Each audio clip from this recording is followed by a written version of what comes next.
All right, good evening, everybody. So it is Battletech time. Some of you may remember that I've streamed this game before. I was a Kickstarter backer on this, and certainly I don't have any dislike of the game. I didn't stop streaming it for want of enthusiasm. But of course, there's only so many days in a week, and there are only so many. Well, not only so many, there's too many games to play, but this is a little bit unique. So, I will admit the game was a bit rougher at launch than it seems to be now. This is true for a lot of games, but I am a very big fan of harebrained schemes, so I want to take the plunge. I'm also interested in Battletech too. And of course, there have been some DLC that have come out. So I have bought Flashpoint and Urban Warfare earlier, and I got an email asking if I wanted to cover Heavy Metal, which came out today. You can use !game to find the link to buy it if you want to use the Humble link. If you want the full amount to go to Paradox, you can pick that up at Paradox Plaza. And then, of course, if you do not want anything to go towards me, and not everything to go towards the developer, I guess you can buy it on Steam and GOG. But anyways, this is a really neat game. Battletech is a really interesting little franchise because it's, so far as I can tell, a tabletop game, a role-playing game, I believe there's like a bunch of virtual reality centers. It's been turned into first-person shooter-style game. There have been real-time strategy games, or maybe it's turn-based. I don't know. There's a lot of material for experiencing big stompy mechs. And there's a really well-developed sort of world around it. So it's neat. It seems really appropriate for the mix between harebrained schemes and Paradox. I have no idea if any of it was in response to... I don't know how well Shadowrun Hong Kong did, but I do know a few interviews with Jordan Weissman seem to indicate that it was getting a little bit tougher to succeed through Kickstarter alone. And I think Battletech in particular is a really appropriate mix with Paradox for the simple reason that Paradox is known for having sort of these base games which they support for a really long time with sort of DLC, which both with free updates as well as paid content.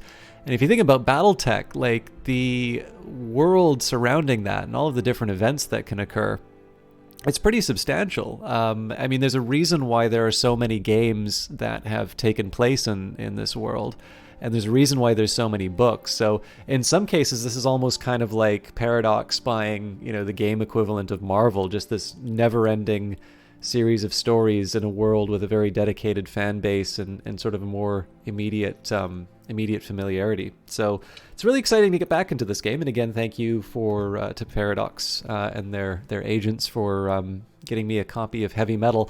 I suspect probably because this is launch day, there will be fewer people kicking around. So I am going to keep playing this game. And I figured that I would do the off-cast day, one, because it's launch day, but number two, I'm going to be starting a new campaign. And I figured it would be... I don't know how much of the new DLC content is actually in the opening moments. So I figured we can kind of get through the tutorial, we can get the basics done. I haven't actually played through the entire campaign. I usually just kind of tool around with my units. And I don't know, we'll come back to a game that I think is really interesting and wonderful. I'm kind of tempted to do custom campaign, but let's just see the standard experience. And of course, with luck, millions of people will come in right at the moment that we see the new Heavy Metal features. None of them would want to buy it, but through the brilliance of my gameplay, they'll be compelled to buy it. That's how that works, right? So, I was just trying to think. I'm actually really curious what Harebrained Scheme's next move is, whether or not they're going to continue on with more Battletech material. I'd be very interested to see how well the series is, or I guess the game has done. And it's a tough call. Like, I kind of want to see them do more Shadowrun games. I also want to see them do more Battletech. Who knows if there'll be an Earth Dawn game? I know that was another facet property. It would be like, it would be really nice just to see that division grow and support, you know, work on multiple franchises. But my enthusiasm for the series... Well, there's two things about that. One, my enthusiasm for the series doesn't necessarily translate into a solid business decision for Paradox and its subsidiary in the form of Harebrained Schemes. I'm going to shut up and...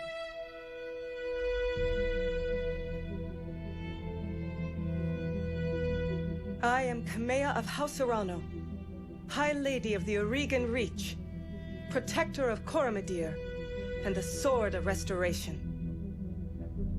But I am not a hero, no matter what the stories say. A hero would have sacrificed more, compromised less. A hero would have done better. You know this, of course. You were there. My father used to tell me stories about the ancient times. About the Star League, a golden age of prosperity, upheld by the great mech warriors of old, guardians of the innocent, protectors of the peace. I always dreamed of following in their footsteps. I was too young to see the truth of things. After all, it wasn't heroism or a noble cause that won me the throne. It was hiring a mercenary, skilled enough, perhaps ruthless enough, to carry the day. Hiring you. I still don't know if you fought for honor or for the thrill of it, for belief in my cause, or just in my money. But whether it was your noble heart or mercenary mind, your actions gave us hope. That makes you a hero in the eyes of history. Whether you believe it, that's up to you.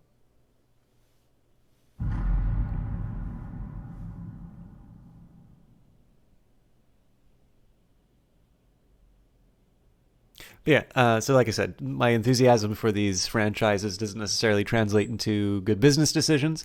And then there's something to be said for the focused attention. You know, obviously, one thing you can say, whether you like the Shadowrun games or Battletech or Crimson Steam Pirates, which I guess is now a Paradox property, or Necropolis, it is very hard to say that, you know, even if you're not a fan of the games, it's very hard to say anything other than the fact that this is made by a really dedicated and very talented group of people. So, like I said, I'm really excited to go in, and I think that opening cutscene, so the opening cinematic and then that story at the very beginning, I think does a great job of sort of explaining why I like the approach that they took to this game. So obviously Piranha is going to be releasing MechWarrior 5. I suspect it will be wonderful. I'm kind of interested in trying it out, and obviously I've got my Epic affiliate link, so clearly all of you should pick it up through that.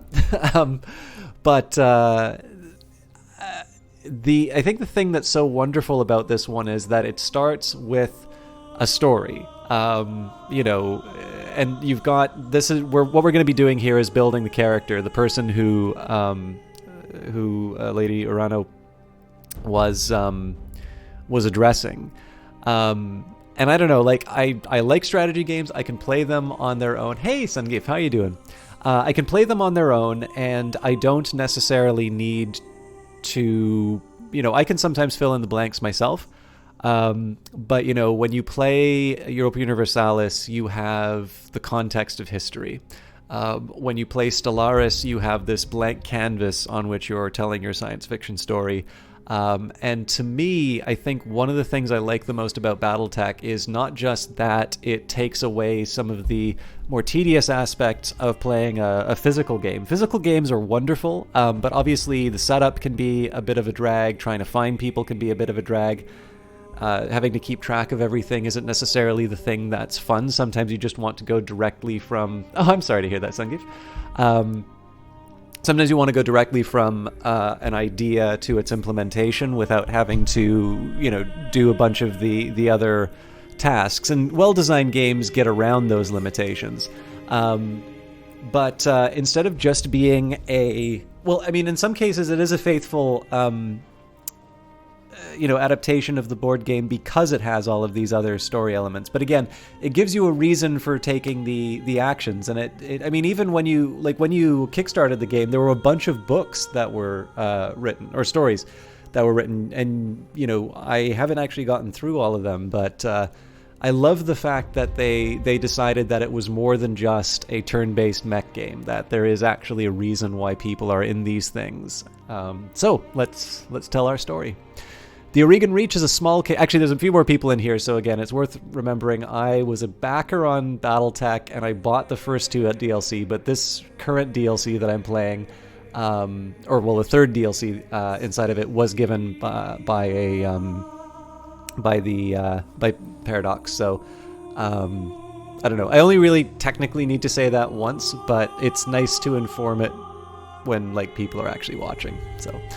The Oregon Reach is a small kingdom in the Rimworld periphery, a region of space that lies at the outskirts of the more densely colonized Inner Sphere. It is home to the Oregon Coalition, a federation organized around a parliamentary monarchy and ruled by the Arano family. For 3 generations under the rule of House Arano, the Oregon Coalition has remained a relatively peaceful corner of the periphery. It is here that your story begins. Kite, does this game have pigs? Or better still, robot pigs? So far as I can tell, none of those. But you never know. I haven't played the new DLC yet. Let me just take a quick minute here and shout out the lovely Kite260. This also gives me a quick second to check something about my audio, because I'm a little scared that Windows reset the mic and that I'm peaking out a little bit. But for those of you who don't know Kite, sometimes I've kind of missed him a few times when he has been streaming. And of course, he gets to come by usually more than I do to his own cast. But he's a very nice streamer. He's somebody who I've known through a Twitch team. Someone I've known through... Why is this not working? Someone I've known through just kind of hanging out in Discords and different channels. He is just a really nice, thoughtful, and charitable in real life person. It seems like half the time I don't see him, it's because he's flying all across his country, helping out, either fighting fires or giving support to people. But he's a great guy. I like to say kind of co-op focused, but I actually haven't seen him play a co-op game in a while. He was playing the new Star Wars game most recently. But the other thing you need to know about him is he's got a deep love of Kirby. But all of those are wonderful reasons to check him out. But I'm a huge fan of Kite, and I'm always happy to see him inside the channel. Okay, I may not read all of the options, but this one I actually want to do that because the houses are really interesting. I want to know what you guys think of the different houses. I'm pretty sure Kite would be a House Kurita guy, but I'm going to read these. I'm going to read these ones out at the very least, and I'll decide later if I want to read the rest of the options. So, oh, not bad at all, Kite. I'm playing. I don't know if you've ever seen this game, but this is definitely my kind of thing. And Battletech's a really interesting world. So, the Draconis Combine, Kurita. Mech warriors who hail from the Combine tend to be fierce, disciplined, and relentless fighters, no matter the odds they might face on the battlefield. Although the Draconis Combine is as ethically diverse as any other vast interstellar empires, it is also one of the most culturally homogeneous. Over centuries of rule, the founding House Kurita has succeeded in uniting the people of the Combine into a single culture, one heavily molded around medieval Japanese society.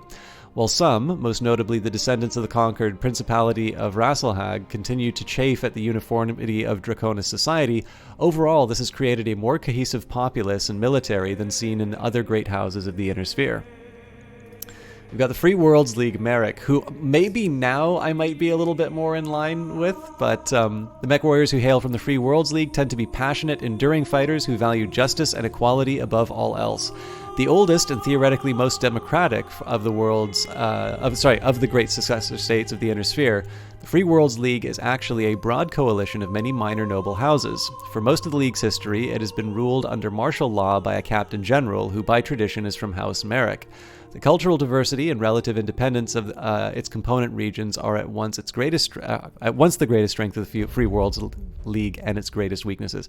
And certainly, I believe, yes, if you mouse over, it'll give you details on all of these. But like I said, I need to get the houses out of the way. So, mech warriors who hail from the Federated Suns tend to possess more finely honed skills and better equipment than their counterparts from other regions of space. They often see themselves as righteous warriors and champions of liberty, sometimes to a fault. Though nearly extinguished by the Draconis Combine in the First Succession War, the Federated Suns, a constitutional monarchy ruled over by the renowned House Davion, has become arguably the most powerful of the 5 great successor states.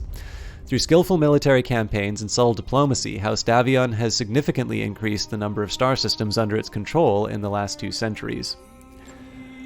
The Lyrian Commonwealth, House Steiner. Mech warriors who hail from the Lyrian Commonwealth tend to be hardy, well-equipped, and well-trained, though they have also earned a reputation for not being particularly strategic thinkers on the battlefield. Wealth is the greatest strength of the merchant princes of the Lyrian Commonwealth, ruled by House Steiner. Despite a number of humiliating defeats in the first 2 succession wars, the Lyrian Commonwealth has bounced back thanks to the combined strength of its economy, the biggest in the 5 great successor states, and its control of the Inner Sphere's largest functioning battle mech factories. What the Lyrian Commonwealth may lack in military prowess, it makes up with raw numbers and industrial scale. The Capellan Confederation, House Liao. By the way, Kite, so Kite, you need to let me know if I was right about Kurita. The rest of you need to let me know which house you like. Mech warriors who hail from the Capellan Confederation are dedicated and steadfast combatants, capable of holding the line and often surprising those opponents who would make the mistake of underestimating them.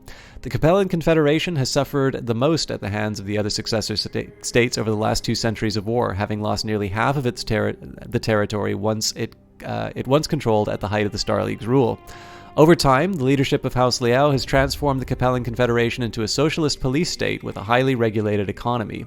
Most Capellans take great pride in their citizenship, which must be earned through service to the state. Hey, Ego Karen, how you doing? I am doing well. I'm looking forward to starting some Battletech.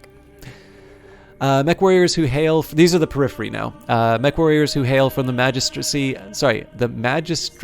of Canopus can run the gamut of skills and fighting styles, but they often favor clever and unorthodox tactics on the field. While smaller than the great successor states of the Inner Sphere, the magistracy of Canopus is one of the major powers of the RimWorld periphery. The magistracy is a matriarchal society led by a magistrix. This is an elected position open to any woman, but largely controlled by House Centrella due to the family's popularity. The magistracy supports an open society that ensures the personal liberty of all citizens and the right to live their lives as they see fit. The Turian Concordat. The mech warriors who hail from the Turian Concordat tend to be stubborn and aggressive. They can be quick to anger, but they are nonetheless skilled and perceptive combatants. Founded as a constitutional monarchy under the leadership of House Calderon, the Turian Concordat is the strongest military power of the RimWorld periphery. It is also one of the oldest surviving realms of human civilization, having been formed long before the creation of the Star League. Tauran citizens enjoy extensive freedoms guaranteed by the Concordat Charter, and take pride in defending those freedoms through compulsory service. The Turian Concordat has long held an antagonistic relationship with the Inner Sphere, particularly with the Federated Suns. The RimWorld periphery. There is no easy way to characterize mech warriors hailing from the RimWorld periphery. They can be anything from petty thugs to ruthless tacticians to skilled and honorable warriors. The nations and minor noble houses of the RimWorld periphery have long played a role in shaping humanity. The Star League's downfall began in the periphery, eventually leading to the current tattered state of these disparate star systems on the edge of known space. The periphery is still the galaxy's frontier, where the great houses of the Inner Sphere play deadly politics, petty bandit kingdoms thrive, and pirate bands prey on minor noble houses trying to survive in this hostile environment. And finally, the Deep Periphery. Mech warriors that hail from the Deep Periphery are rare, but even rarer is the mech warrior who will admit to such an origin. Beyond the outermost edges of the Periphery lie depths of space that remain uncharted and unknown to most of human civilization. Little is known about these regions, but they are far from uninhabited. The Deep Periphery is littered with abandoned colonies and small outposts, isolated from the rest of humanity. After the fall of the Star League, General Alexander Kerensky led the remnants of the Star League Defense Force into the Deep Periphery, disappearing from the Inner Sphere and from recorded history. Incidentally, so if I were to actually be given my choice, I would go for Jade Falcon, but I'm forced to go for these, and I wanted to be original on this, but you know what? I'm going to do another Lyrian Commonwealth character. Though immigrants to the Oregon Reach, your family soon established a comfortable presence in a small backwater system on the edge of Oregon space. Actually, you know what?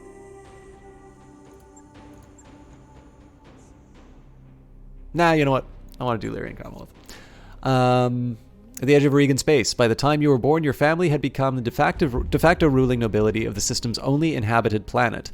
You were the oldest child, heir to the family titles and ancestral battle mech, an old Blackjack BJ-1. This is where you met Raju Mastiff Montgomery, a veteran of the Succession Wars, whom your parents hired on for a season to train you as a mech warrior. Raju was a strict but capable teacher, and you quickly became a skilled pilot under his tutelage. It was an uneventful life.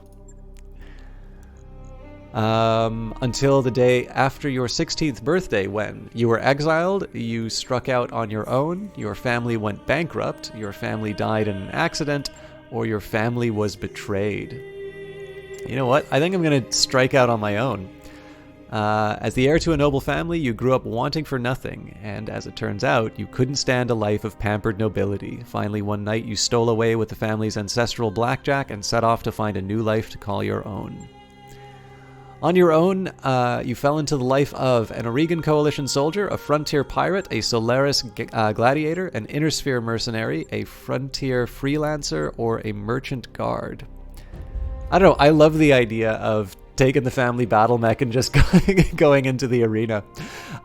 You took your skills as a mech warrior to the famed arena planet of Solaris 7, where you eked out a living as a gladiator, fighting for the crowd in minor arenas, getting by from paycheck to paycheck.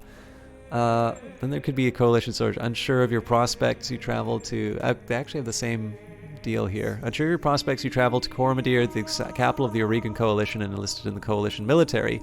You quickly rose through the ranks, distinguishing yourself as a reliable mech warrior. Just as life as a soldier wasn't glamorous, but it suited you just fine. I don't want to do pirate and mercenary yet. Yeah, you know what? I'm going to be an honorable guy. I left home and voluntarily enlisted in the military. Until years later, you crossed paths with Raju Mastiff Montgomery once again. On an ill-fated mission, you were caught behind enemy lines and separated from your lance. Raju happened to be on patrol nearby, and he launched a daring rescue. Upon finding out it was you he had rescued, he brought you into the House Arano Royal Guard. So it is that you find yourself reunited with your old mentor, preparing your ancestral blackjack for guard duty on the coronation day of Lady Kamea Arano. Oh boy, and I get to pick all of my traits. So I am going to be a boy. I am going to... I kind of imagined a fairly young fellow, so as much as I like this...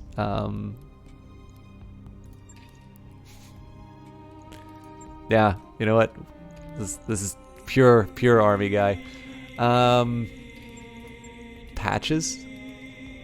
Andri Chan, definitely is a cool name. Let's come up with something. Gator? Not bad. Lumberjack, Dallas, Twilight, Hound, Provocateur, Ripper, Lamprey, Bluebird, Tracker, Beach Ball, Earthquake, Oscar, Omaha, Muskrat, Swift, X-Ray, Piranha, Rodeo, Cruthy, Meadowlark, Bubbles, Rooster, Quicksand, Beefeater. Oh man, yeah, I gotta call myself Beefeater.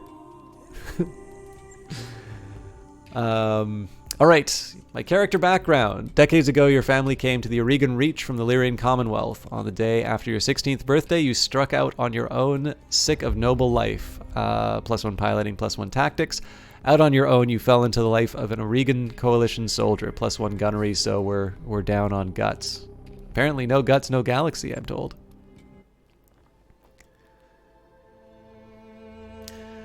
High Lord Tamati Arano II is dead. The Aurigan Reach is left at an uncertain crossroads. Once prosperous, it is now a kingdom in decline, surrounded by powerful neighbors. Lord Santiago Espinoza, brother-in-law to the late High Lord, is convinced that the slow-moving council of founding houses must be dissolved. His proposed directive would conscript their house guard and centralize power under a single throne. However, the High Lord's heir, the noble Lady Kamea Arano, is determined to rebuild the Reach without transforming it into an authoritarian state. She refuses to enact her uncle's directive and has rebuked his vehement pleas to reconsider. On the morning of Lady Arano's ascension to the throne, her loyal captain of the guard, Raju Mastiff Montgomery, makes preparations to escort her safely to the coronation procession that awaits in Cordia City.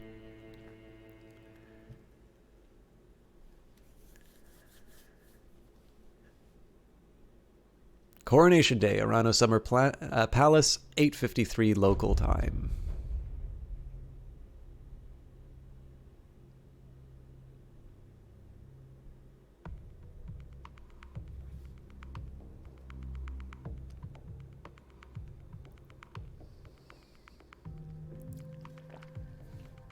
I forgot, I probably should have put this on my solid state. Actually, the load time seemed to have improved a little bit. But, yeah, I seem to remember when this first came out, the load times were a little long.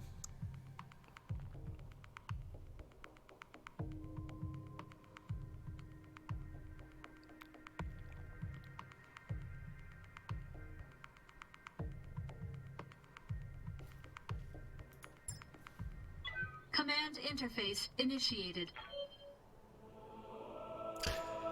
Move the mouse to the edge of the screen or use WSD to move the camera. Yep, we got that. Use the right mouse button or Q and E to rotate the camera. Okay, Beefeater. I heard the Espinoza I had the Espinoza refit yards rush the repairs on your Blackjack. Looks like it's all in one piece, but we should run some diagnostics on it, just to be sure. Standard field tests, you know the drill. More importantly, though, I want to tell you more about the job I brought you out here to do.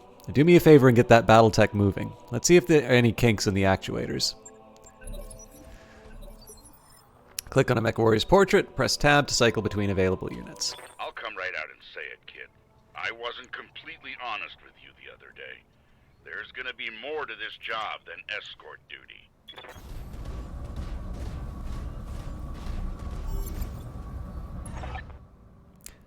I brought you here because there's something wrong in the capital. It's been too quiet since High Lord Tamati's funeral, and I'm worried about Lady Kamea's safety during her coronation procession.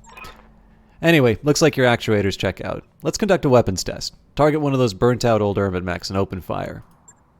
Like I was saying, I can't prove anything. But my gut tells me something's off. And a warrior trusts their instincts.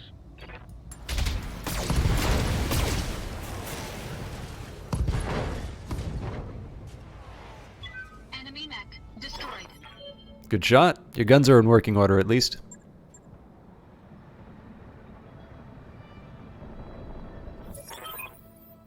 I've been training Lady Arano since she was 14 years old. She can be naive at times, and proud, but I have no doubt that she'll be a just and effective ruler.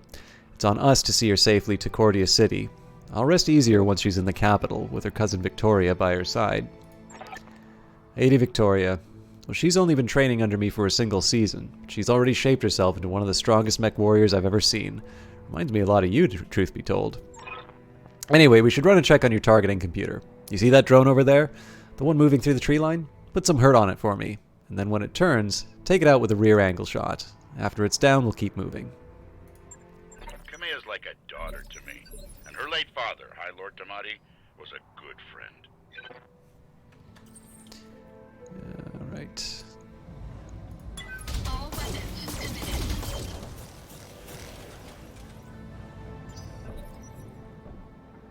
So essentially this is just teaching you that the location kind of matters in terms of the shots. All weapons committed. It's not quite that stark, but you gotta teach someone how somehow. Nice shot. Now I know you don't. I don't know how familiar you are with Aurigan politics, but the Reach was badly shaken by High Lord Tamati's death. It needs a smooth transfer of power, and Kamea belongs on that cormorant throne. Go ahead and fire up your jump jets, kid. I want to see you descend the cliff face. Aim for that patch of ground over there, near the edge of the lake. Victoria pulls no punches, but she's been a loyal companion to Kamea since they were kids. Aside from you, there's no one I'd rather have by my side in a fight. Enemy detected. Yeah, I was afraid of that. Jump jets build a lot of heat, and that was more than your engine could handle. Head on into that water. We need to get you cooled off.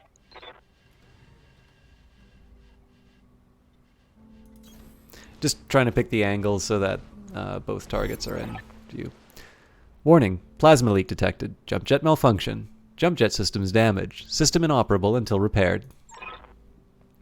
Oh, for the love of the gods. This is what I get for insisting on a rush job. Not that I had much of a choice. The Espinosa refit yards are backlogged like you wouldn't believe. It looked like they were trying to process every single Royal Guard mech in time for the coronation.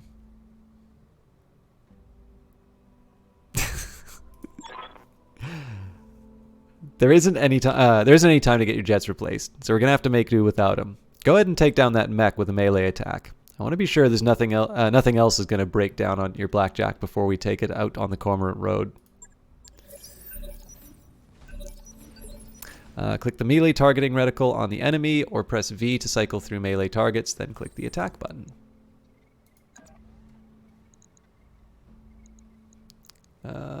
Wait.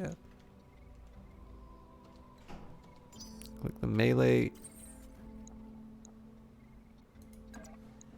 Oh yeah, no, that's right. Engaging missile attack. Good hit. At least that's solid. All right, one last test. I wanted you to take your blackjack up to a sprint and evade my attack. Push that engine, kid. If something goes wrong today, I want to know that your mech can maneuver. The farther you move, the more evasive charges you will gain. Each evasive charge makes you harder to hit.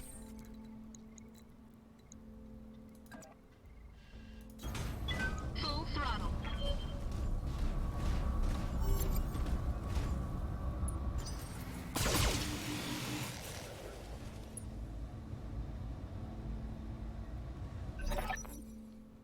Congratulations, Beefeater. Your blackjack's as combat ready as it can be, given the circumstances. For what it's worth, I hope my suspicions turn out to be unfounded, and that we end the day by having a good laugh about what a paranoid old man I've become. But if not, then I know that you'll be ready. All right, it's time to move out. Lady Arano is waiting for us at the mech bay. An impressive display, Sir Raju. Of course, this mech warrior was a student of yours. I'd expect them to know their way around a cockpit. Full throttle.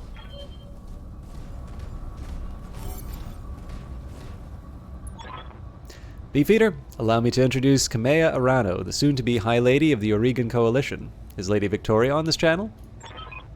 For the time being. My father has summoned me to the Picton docks. I have a fleet inspection and a tour of the family refit yards to preside over before the coronation. Behold the responsibilities of a noble daughter, a fount of tedium that never runs dry. I know the feeling, cousin. By this time tomorrow, I'll be responsible for the entire Reach. Give me my best to your father, and don't be late for the tourney. The gambling dens are already taking bets on how long it'll take me to cripple that customized monstrosity you pilot. Bold words, cousin. The only victory they'll be celebrating is mine. You may be ascending the throne today, but my Kaga is more than a match for that family heirloom you call a battle mech. And in the arena, I reign supreme. We'll see, cousin. We'll see. At any rate, I will see you at the tourney grounds, Sir Raju. I'm ready to go when you are. I will see you at the tourney grounds. Sir Raju, I'm ready to go when you are. Overland along the Cormorant Road, as is the Arano tradition. Aye, Kamea. We'll get you there in one piece. Beefeater, fall in behind me. And remember what I told you. Mission successful. Hey, welcome back. We just got through the tutorial, so a little introduction. We're about to crown Lady Arano, but I think you might suspect something is up. I remember the Oregon Reach of old, the time of the Great Expansion. I was just a boy then.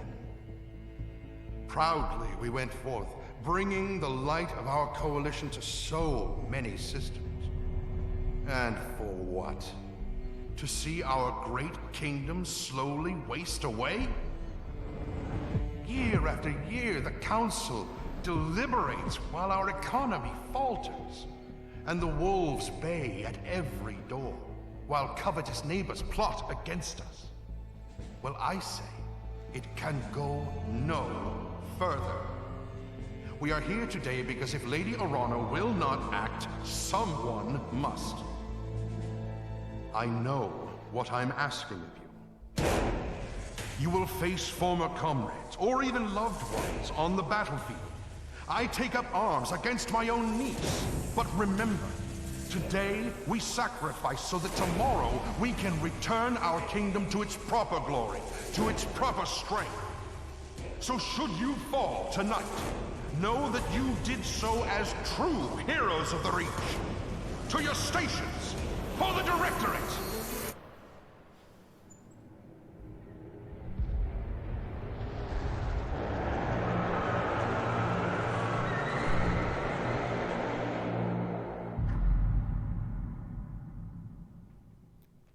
I'm a fan, Tall Man Alive. We're just doing the first mission now, so this should give you a pretty good idea of what it's about. The one thing that I think people... Coronation Day, Cordia City outskirts, 1322 local time. The one thing I will say is I think the one thing that maybe people weren't expecting when they first saw it was they do sort of embrace the story part of the Battletech series. So again, Battletech wasn't just a board game, but it had pretty much every type of media you could imagine. A bunch of computer games, a bunch of books, obviously the tabletop game. Actually, there's a bunch of different versions of the tabletop game, or editions at least. I'm not quite sure. There was like Battletech, and there was like City Tech, which I think had a bunch of rules for cities, but it also like came with models and stuff like that. And then like a virtual reality thing. I mentioned all that at the start. But again, like it doesn't seem like the sort of thing that you need for a strategy game, but they did a good job. Like, I think the thing that was really good is some of the unexpected things that they do. Like, normally you associate like big mech style games with like a heavy metal soundtrack. And clearly for the new DLC, which is called Heavy Metal, yeah, there's electric guitars for that trailer, but it's an orchestral score for the main game. And you have this whole campaign, you have this whole story, and I think the thing that's nice about it is that there's no shortage of things that you can do or that you can see in terms of future future directions that this series can go if they choose. Command interface initiated. You can decide for yourself if it's something that's interesting to you. I give this a big thumbs up, though. I've played it before, so I'm going to miss this, Raju. The clarity of purpose that I feel in the cockpit of a battle mech, the simplicity of it. But there they are, just up ahead, the city gates, and my future, all laid out before me. Wait, what's that smoke? A guard post, one of the small ones that dot the roads leading to the capital.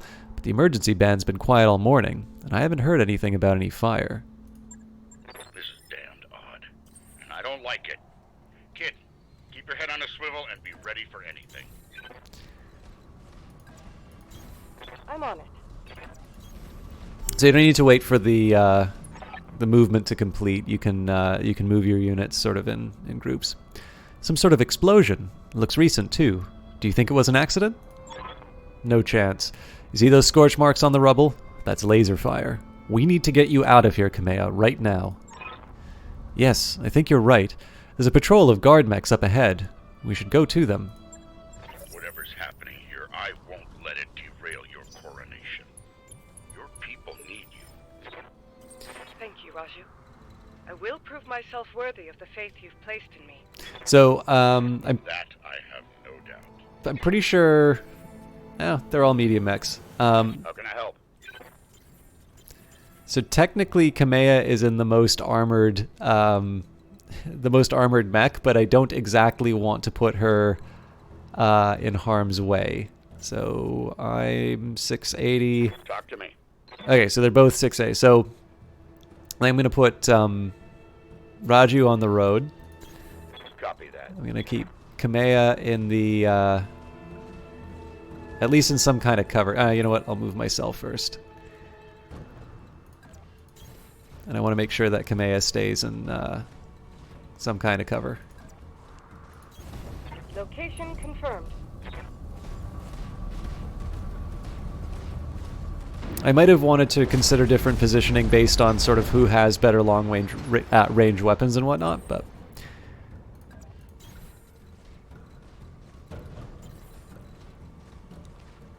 Oh wow, I can't, like... I don't really have any range in this thing. So Kamea is gonna wind up in a danger zone before my other character.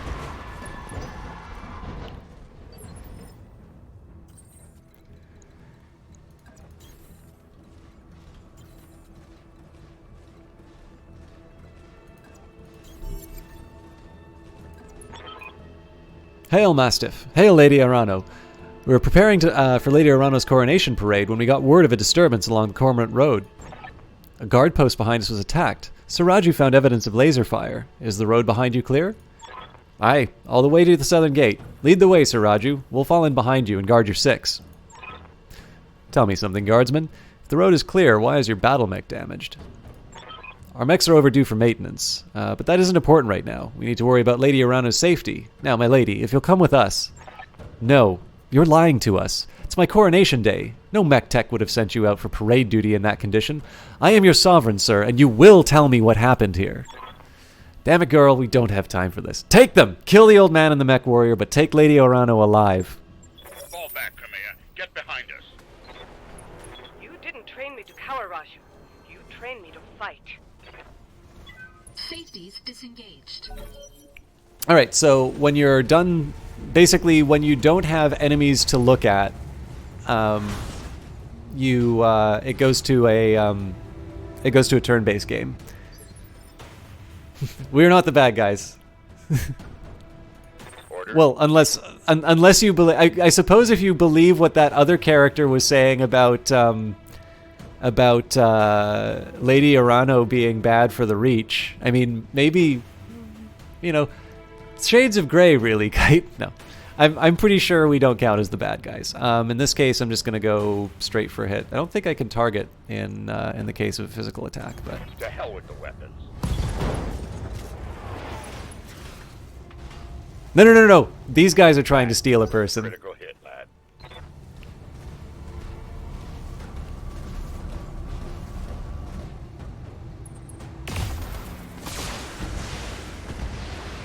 I'm pretty sure I've lost all my armor on my right-hand side already. Okay, Kamea. Standing by. Okay, she can only do... Okay, so this isn't a great spot. There's no line of sight, there's no way through it, so... So, I'm gonna take my guy. I would normally love to try and hit the weak spot on the side here, but I need to help out Raju, so I'm gonna move to a good spot. As long as you become queen. So let's... We won't worry about the AC2s just because the to-hit chance is low and they have ammo, but we will... Oh yeah, we're probably going to be able to take this guy out. Engaging target. Well, unless I don't hit the center. Okay, so last step is Kamea. And Kamea does have the ability to Acknowledged. I'm moving. mop this guy up. I am slightly curious. Yes, I can do a multi-target. So what we'll do is target A, target B. So we'll direct the LRM to target B. I don't think we can, yeah. And then Again, this is a tricky call. I don't exactly want to Alpha Strike. Well, you know, I got... Splitting fire. Target confirmed. Good hit. Yeah.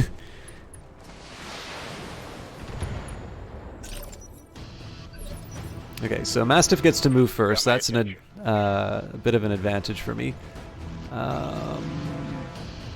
So what am I can't do a melee attack. So what I want to do here is I want to take advantage of cover. Moving out. One problem with this is that I'm sort of spreading the damage all over the body of the mech. Copy that. So in this case, the other two characters are going to be attacking him on the right-hand side. Punch right through his armor. So what I might want to try and do with... looks like they're going for melee. Jesus Christ! I've taken worse. The bastards took one of my guns.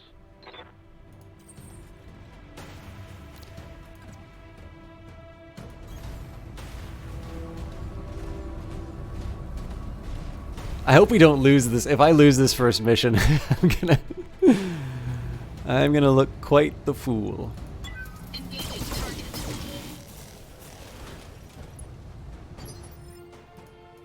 You have my attention.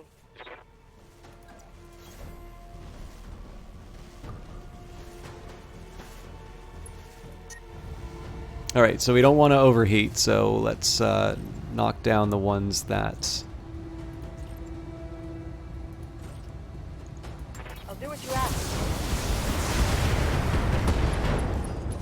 Okay, so it's not quite enough to seal the If you deal, had any sense, you'd retreat.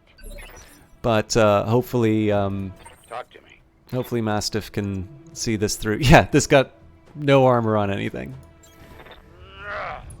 Damn you for making me do that, son. Battle mech down. Even mechs fall to a kick in the nuts. Kamea, can you hear me? Alexander, we were just attacked. The Royal Guard, my own guardsmen, tried to take me prisoner. It's happening here too. The Royal Guard are killing one another in the halls. Lord Karos's house guard was just gunned down in front of me. The Tourney Pavilion is a slaughterhouse. I won't let these seditionists, or whoever they are, steal my birthright. We need to rally every loyalist we can find and make a push on the capital. I'll take the throne by force if I must. Go to the Rotunda Township, to the armory. Your soldiers are using it as a rallying point. I heard Lord Decimus sent his house guard there minutes ago. Someone's here. I have to move. Rally what forces you can and meet me at the tourney grounds. Be safe. You heard him, Mastiff. Rotunda Township. We'll go there, rally our fighters, and march on the southern gate with an army at our back. Kamea, I know what you and Lord Madeira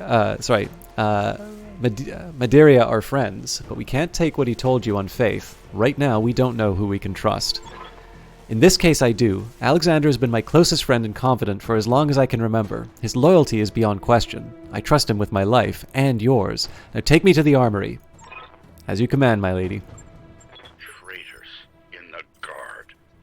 And I fear this is only the beginning. So you do lose this Follow me. if... Keep close and remember your training. You do lose this It's if likely to get ugly between here and there. you lose your one of your characters. So I want to be a little more careful with Raju.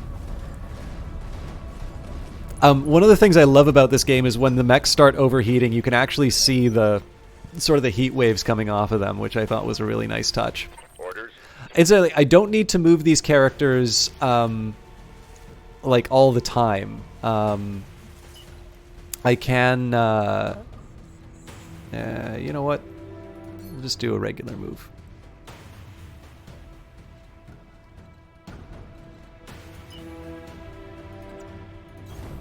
Moving as fast as I can.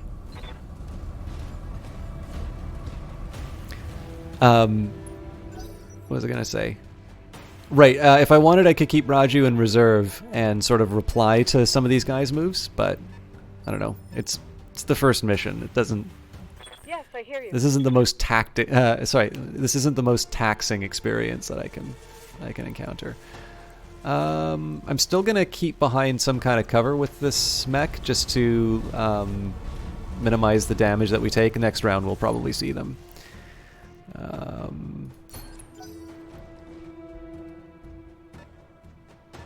Although I guess with that in mind, I should have sprinted.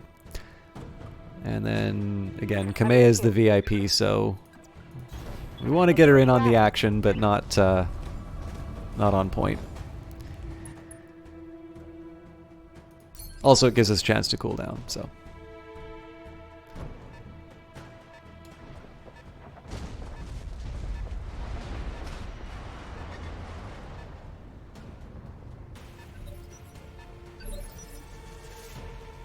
You've got my attention. Okay, so it looks like I do get a shot on this thing from on high. Aye, aye.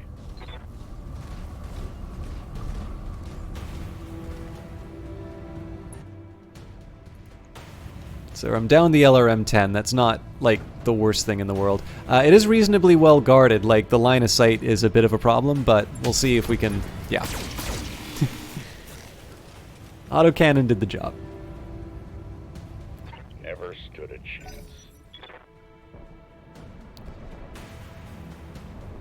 The best is if you can run in and stomp on these things, but sometimes it's a little hard to get in close enough. I am mildly tempted to hold these guys in reserves because the galleons are not the most fearsome thing for me to go up against. So I think in this case we'll reserve. I want to see what they do as a reply. I'm essentially doing this. So this means Raju takes a couple of hits. Oh, that was internal. You're gonna regret that. But what it does mean is that my I kind of get my pick of target. So I don't have multi-targeting here unless okay, I can stay in the forest. So I don't actually know which one of these things is the bigger worry. So it's got an AC-5 and this thing's got medium laser. I kind of feel like the autocannon is the scarier target, so... Well, apparently not a... Okay, good. Job, kid. One fewer hostile on the board. So this means that Kamei will be able to take out this other one that's going to move after. Okay, it's a striker, so it's got missiles. I kind of want to kill that. I'm definitely going to need to keep Raju back. Breach. Internal damage. Reading you loud and clear. Actually, what I might be able to do is get her to split her attentions. I do want to make sure that that striker gets all the attention, though. So A and B, and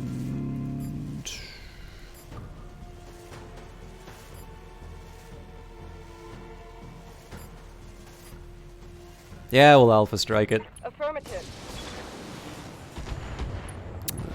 Cool.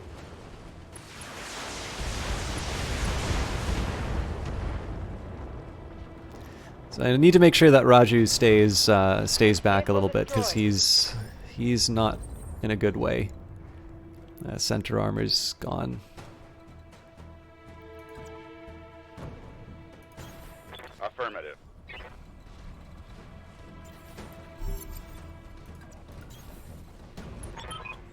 Kamea, do you read me? It's Espinosa, your uncle. Do you hear me? House Espinosa is usurping the throne. It can't be. My uncle. Victoria! Kamea, I just watched an Espinosa battlemech plow through an alley full of civilians. This is happening, and it's happening now. Your loyalists have fallen back to the market district. That's where they're making their stand. What's left of the Royal Guard are doing their best, but there's something wrong with their battlemechs. Wait, what's that sound? Oh, God! Alexander!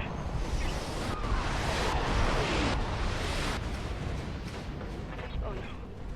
No. We're too late. Okay, looks like Kamea is going to be a bit late, so we're going to get her up with... I'm listening. So I put her on this ledge mistakenly, so we're going to get her to run up through the pass.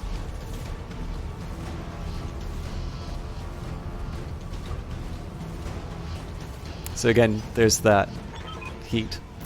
It's over, Kamea. Your ascendancy, the Arano legacy, all of it. Victoria, what have you done? You know, Kamea, for years I loved you like a sister.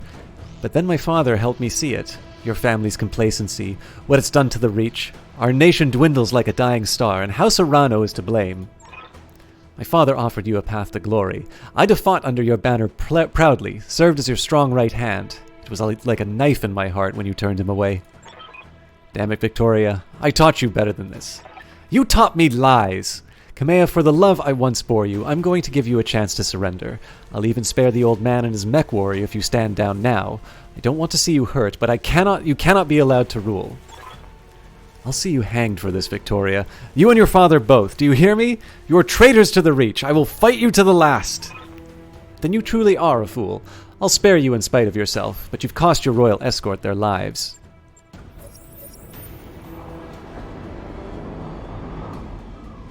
Attention, all Espinosa forces.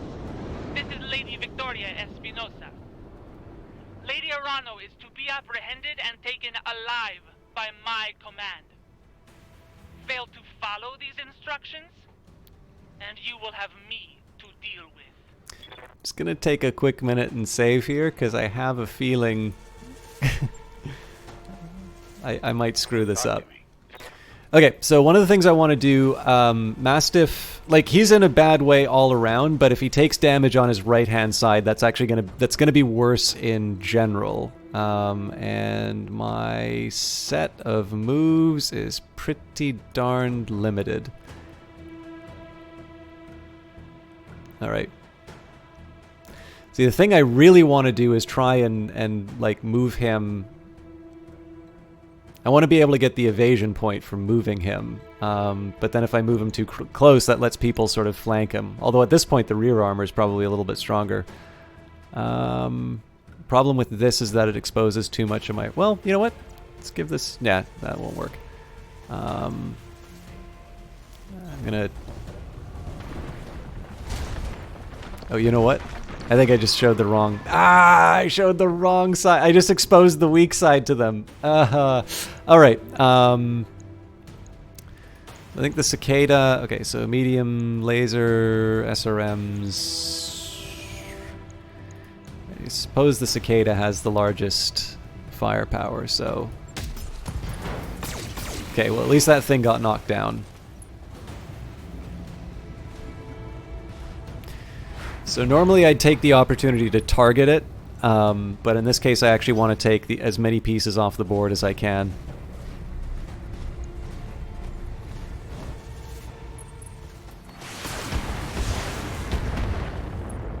Okay, well, still alive. Oh, they're definitely going for Raju though. Nothing blew up. My damned armor's busted. Yes, Okay. I hear you. So they've kind of used up I guess the cicada can still move. They've sort of used up everything. I'm still going to take advantage of the cover here. And I do have a dilemma here. So in one sense, I want to try and just pop the center and not allow it to do anything else. Actually, you know what? That is the right call. Just take it off the board, and Kamea can fix one of the others. Cool. Enemy mech destroyed. Take down his mech, make him walk out of it, then step on him. Alright. Standing by. So, in this case, I think I fear the Locust a little bit more than the Spider. Also, the Locust has fewer evasion points. So, Kamea's going to be exposed, like, she's not going to be in any kind of forest cover, but if that makes her a more appealing target, I'm quite okay with that. And then yeah, no. So these are hard to hit because of the evasion. I just wanted to make sure that there wasn't too big of a difference.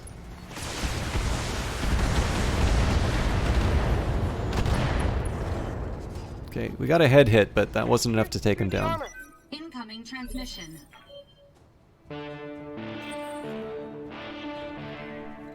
Attention, citizens of Coromadir 6. This is Lord Santiago Espinosa. With the unanimous support of the founding houses, I have assumed control of the Oregon Coalition. For your own protection, I urge you to remain calm and stay indoors until otherwise instructed. All hostile units, stand down, and you have my oath that you will not be harmed. Resist, and you will be fired upon. So what I'm gonna do here is a melee attack on the spider. My father placed his faith in that man. I gave him my trust. He was family. So part of this is about eliminating the evasion. The positioning won't really do that much to save me against the Locust, but we kind of know we're on borrowed time with Raju right now anyway, so... To hell with the weapon.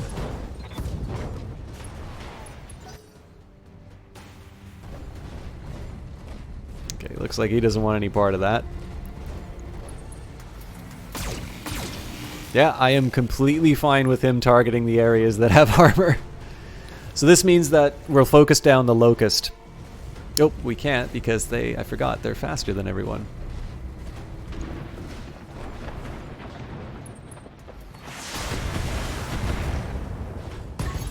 No! Mission failed. I'm curious. So I lost 16 minutes if I go there. All right. Anyways, that's on. I mean, part of that's on me for leaving Raju in the open at the very start. That's kind of embarrassing though, because I don't think you're supposed to lose the first mission.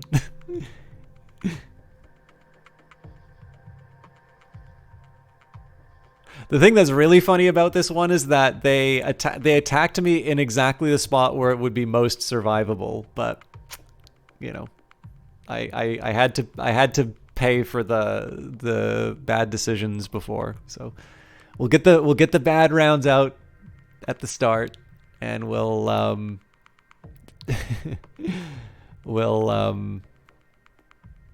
kick ass by the time the stream's done.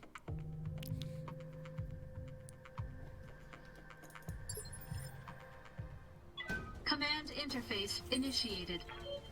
All right, so first thing I can do is make sure that the proper side is exposed. Copy that.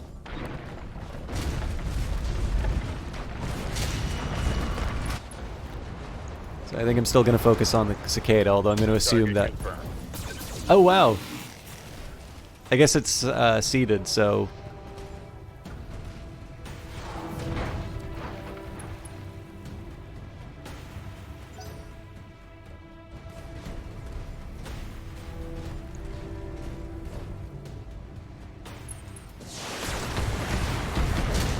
So all that hit armor this time. And again, that's the difference on the positioning. That shot went internal. Really? Thought that was all armor.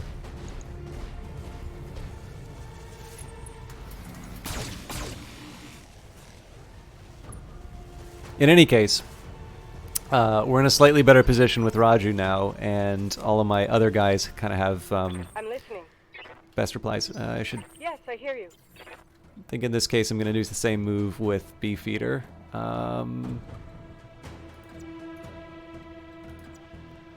Give him the cover.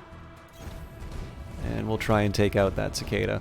I'm really at odds as to whether or not I just want to try and open up with everything. I think I'm still going to, but there's really no... Like, the thing is that this is such overkill and there's a heat cost to it. The thing is that if I don't do enough damage, then it's going to stand up and I'm going to feel like an idiot, so... You have my attention. They are equally desirable targets right I'm now. on it. I think...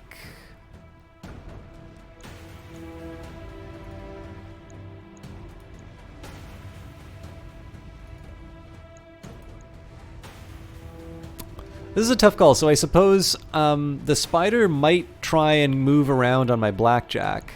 I'm pretty sure the locust is still going to try on Raju, so I'm going to make the attempt on the locust.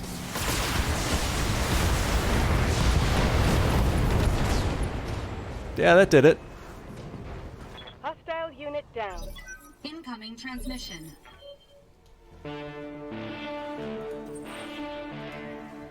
Attention, citizens of Coromadir 6. This is Lord Santiago Espinosa. With the unanimous support of the founding houses, I have assumed control of the Oregon Coalition. For your own protection, I urge you to remain calm and stay indoors until otherwise instructed.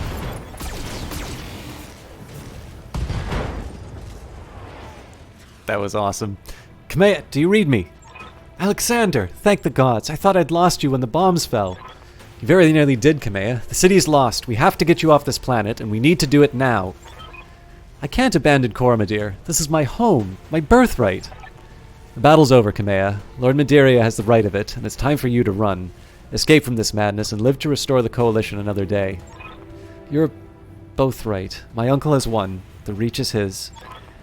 We'll mourn for it later, the both of us. For now, you need to move. I have a dropship waiting at Shepherd's Pass. I'm on my way right now. Hurry and meet me there, please. We're on our way. You get to that ship, Alexander. I mean it. We will not lose you and my throne on the same day.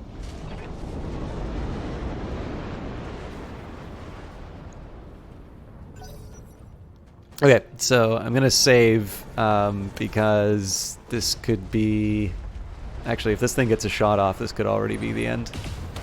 Jesus.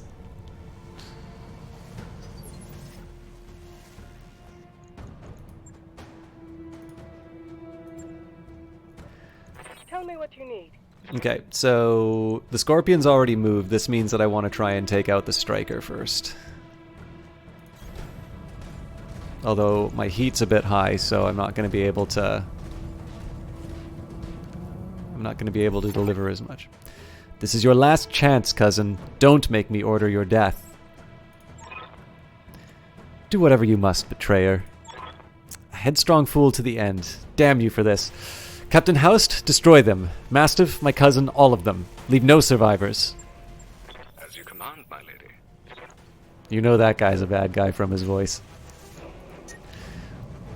Okay, so we can't overheat. I'll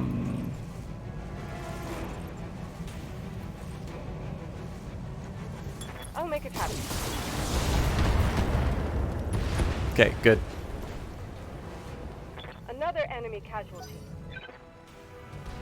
I gotta get Beefeater into the fight as quickly as possible. He's alive! Armor breach. Internal damage. So I think the trick here is going to be Kamea and Beefeater go up front. So as much as I want to be in the cover, I gotta get in this fight.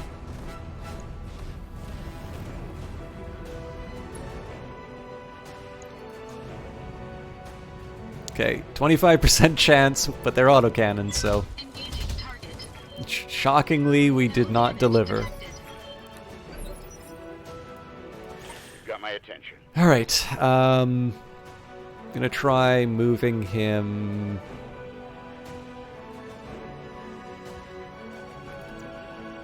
So again, the trick is to try and keep him, Follow my lead. keep the parts I can afford to lose facing the enemy. And in this case, he looks like a good candidate. Well, see, the AC-10 would be better against... Yeah, it's 40% chance, though, so... Roger. Oh, that's good to know. It's just a couple lasers that needs to take those things Vehicle out. down. The poor bastards.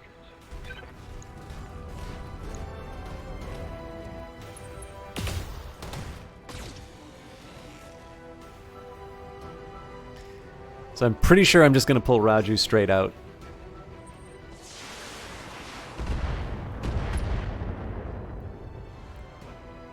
Barely scratched my armor. Reading you loud and clear. Okay, so first up, I gotta get Beefeater in the fight. It would be better if I had all my guys on one side to be able to focus down one area. Well, at least they kind of hit something. Standing by. All right. In this case, I kind of don't want to be in the range of the turrets yet. If I can take out the mech, and then we can focus down the turret, so much the better. The dilemma here again is heat. Yeah, too much.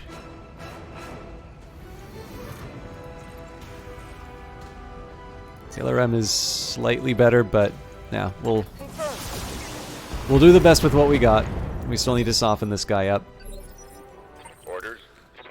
Okay, so in this case, I think I'm actually just going to do a straight sprint behind cover.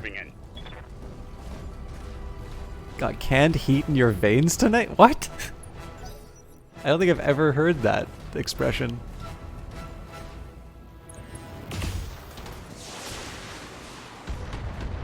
Yeah, this is fine. As long as they don't set her on fire, I'm okay with this happening. Reading loud and clear. So obviously Beefeater's up first. Moving, if I can, between cover. And one of the main reasons I want to close this gap is just so that I can bring the rest of my weapons online, which we did just now.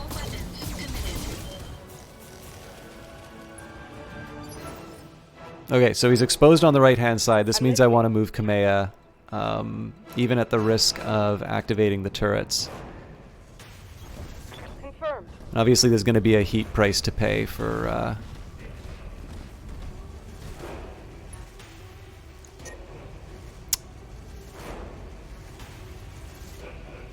Just a couple lasers then.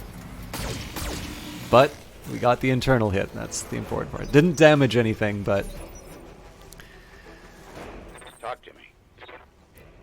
Alright. I feel kind of like a scumbag doing this, but... In this case, I'm going to try and bring Raju back in just because he's less of an attractive target. Confirmed. Ah, fair enough. Alright, and the center's exposed, so this could go well if the AC-10 hits it. Copy that. Punch right through Yeah, his armor. I mean... We took a weapon off of it.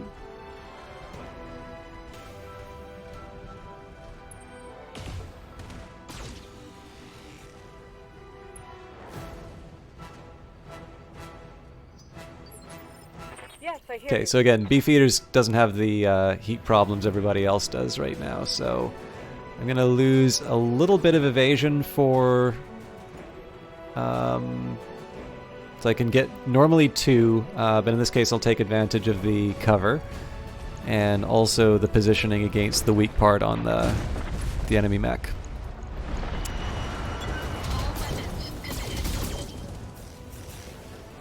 So there we go.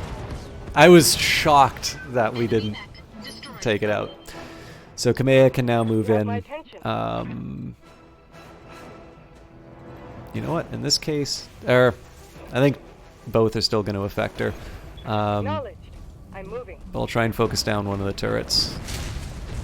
And again, you get to see the heat effect. I think the heat effect on this is just so cool. Ponce, thank you very much for the host. I'm doing a clowny job of it, but we do get a chance to show you all the wonderful Battletech, and the heavy metal expansion just came out. So I hope some of you are familiar with it. Were you playing Legends of Runeterra tonight? Target destroyed. Let me just take a quick minute here and shout out. How you doing tonight, Pont? Did you ever play Battletech? Also, why didn't my shout out work? Alright, well if you guys could please click click on Ponce's name and hit that follow button. I'm not quite sure why that worked, but now I feel like a bit of a scumbag. Ended on Magic the... Okay, gotcha. I thought it was a fully released game. I didn't realize it was a beta.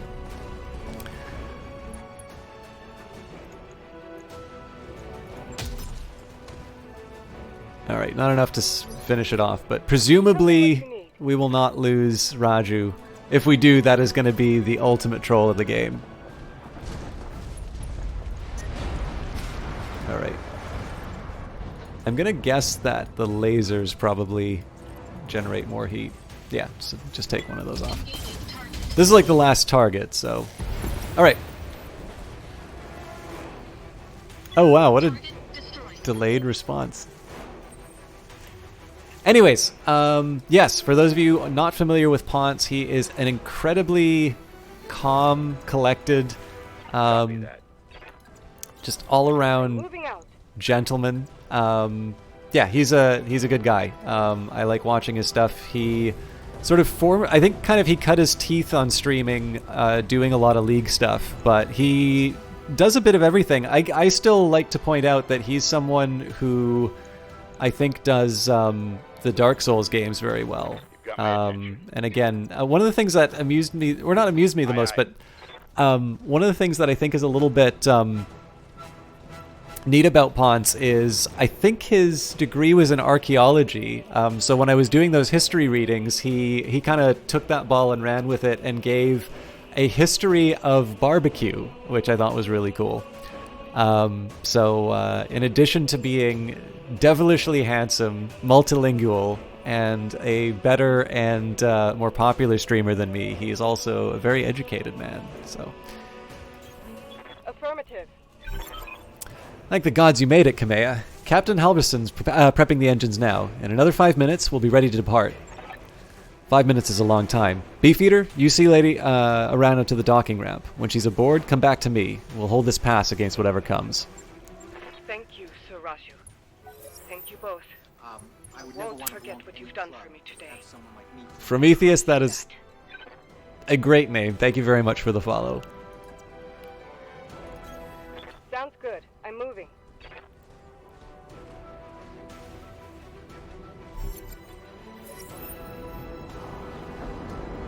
Oh, so I should, like, lower expectations? All units, advance. I want you to take down that dropship, destroy everyone and everything that stands in your way. Alright, Beefeater, I trained you for this. We'll fight side by side, watch each other's backs, and above all else, we will keep Lady Orano safe. Protect the dropship. It's all that matters. Warning, engine heat critical. Warning, error, shutdown initiated. Error, reactor offline. Weapons offline. Systems inoperable. Trouble with your blackjack, Beefeater? Shame. That's been happening to a lot of Royal Guard battle mechs lately. You have the numbers on us, and you've resorted to sabotage, and you're gloating about it? You have no honor, you vicious little brat. Not you, nor your backstabbing father. Shut your mouth, old man. My father is a great man, and I swear by all the gods you will suffer if you insult him again. Your father is a coward, and so are you. Beefeater, I want you to eject now. Punch out. You're no good to anybody in a broken mech, and I won't let you die today. Yeah, no worries, Ponce. Thank you very much for depositing your streamers to see some terrible gameplay and questionable reading. Eject Mech Warrior, now! That's an order! Now come at me, Victoria. Your teacher is waiting. Come and show me what you've learned. Mission successful.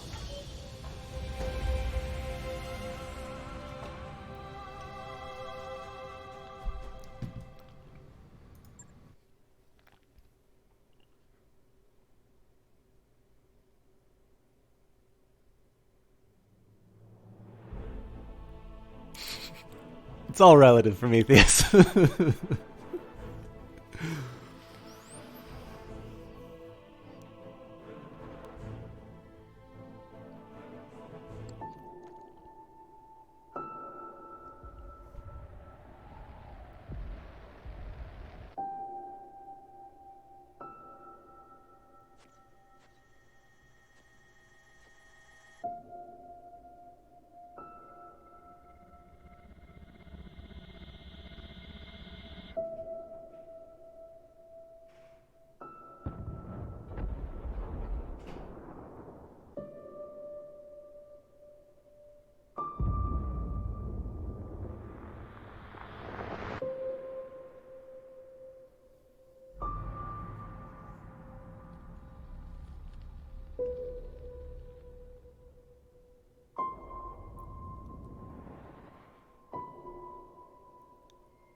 One of my favorite moments the first time I streamed this game, 8 hours later, high orbit on Cormadir.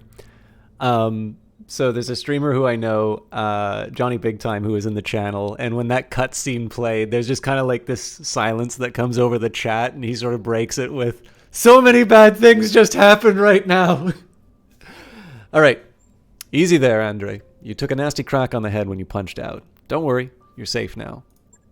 My name is Darius Oliveira, and I'm the XO of Markham's Marauders. We're a mercenary outfit with ties to House Arano.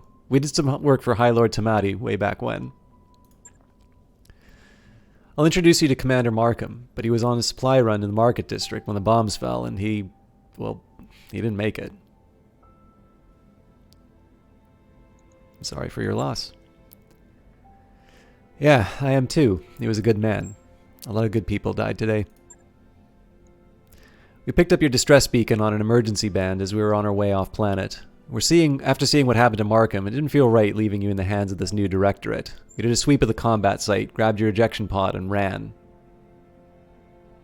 What about Mastiff? Sir Raju Montgomery. Did you find him? Found his mech. It was completely cored out. Nobody survives a hit like that. For what it's worth, I'm sorry. We supported the Royal Guard over a handful of deployments, and Sir Raju earned my respect many times over. His death is a loss to us all. Were you able to recover my blackjack? Yeah, our mech tech hauled what's left of it into the mech bay. It isn't pretty, but if you give him enough time, Yang can fix just about anything. Try not to take the loss too hard. Yang said that your mech shows signs of deliberate sabotage. Whoever you had working on it really did a number on that reactor. Punching out was the right move. That's what happens now. Well, things aren't looking so hot around here, what with the coup and all. House Espinosa's directorate is the new de facto government of the Oregon Reach. I'm sorry to have to tell you this, but Lady Urano is dead. Her dropship was destroyed on the takeoff. It's all over the news. Mastiff died for nothing. He died doing his duty. From what I remember of the old man, that's exactly how he would have wanted to go. Speaking of going, we're getting the hell out of Oregon territory.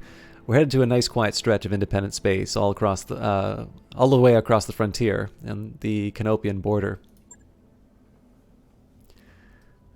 As for you, well, you've got options. According to your blood chit, you've got family out in the Lyrian Commonwealth. If you want, I could look into booking you transport on a freighter bound for Steiner space. Can't make any promises, but I'm willing to try.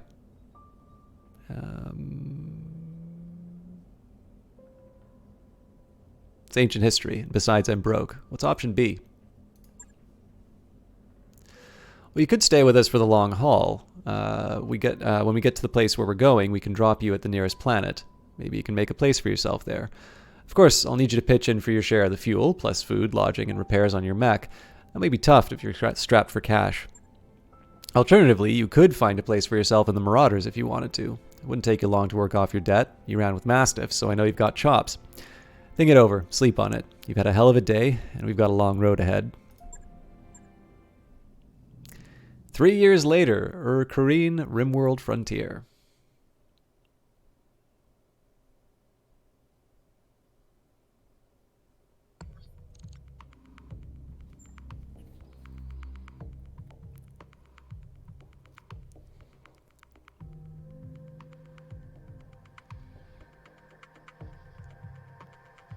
Attack skill increases the effectiveness of called shots, reduces indirect fire penalties, and reduces weapons minimum range. Oh, should get my tactics up then.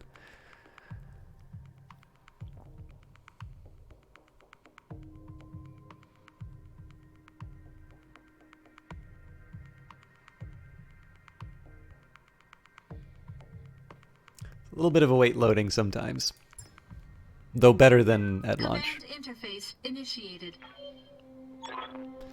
The Independent Prospectors League thanks you for your assistance, Commander. We're miners, not soldiers. We can't fight these bastards off on our own.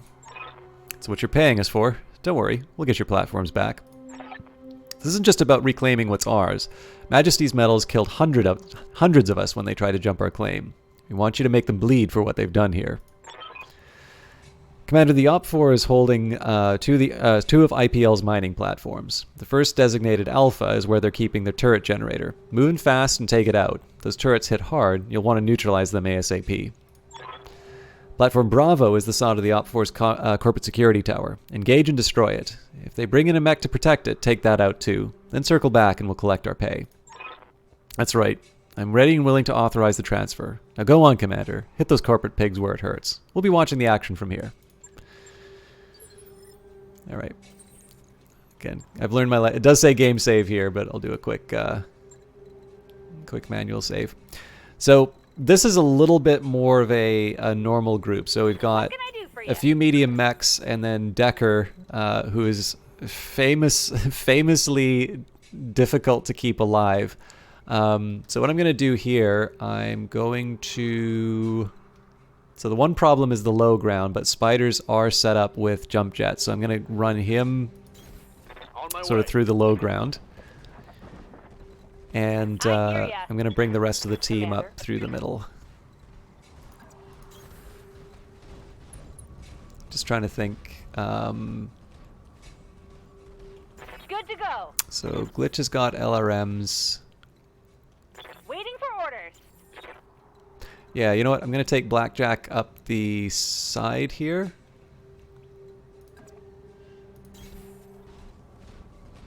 I'll bring Glitch up the road. Coordinates received. I actually don't know where anybody is yet, so I have no idea if this will turn out, but I'm figuring Glitch can kind of take a position here. Behemoth can run up the middle, and Beefeater can take a position either here or here, because it's got jump jets. Waiting on you, Commander. But Decker's supposed to be my eyes, so let's start with that. Actually, could have gone up. All right. All right. You're trespassing on... Trespassing on Majesty metals and manufacturing property and acting in collusion with a domestic terrorist organization. Cease your advance immediately, or you will be fired upon. Okay. Armor and internal structure displays the total armor and internal structure of this unit is displayed on its status bar. Hovering over the armor section on the mech readout reveals its specific status level along with the components it contains. Armor, white bars on the mech readout. When a section's armor is depleted, its internal structure is exposed. Internal structure, orange bars on the mech's readout. Internal structure damage risks a critical hit and loss of components. When a section of internal structure is destroyed, its components are destroyed too.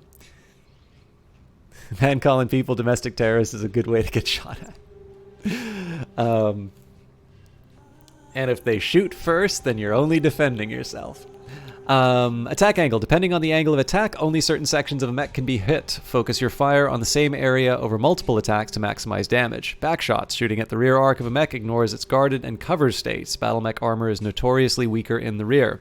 And target indicator. The ring around the intended targeted unit glows red to indicate the arc of attack. The flashing lines in the targeting computer at the top of the screen show which sections are targeted. Yes, Commander. So... Good to go. Wait, really?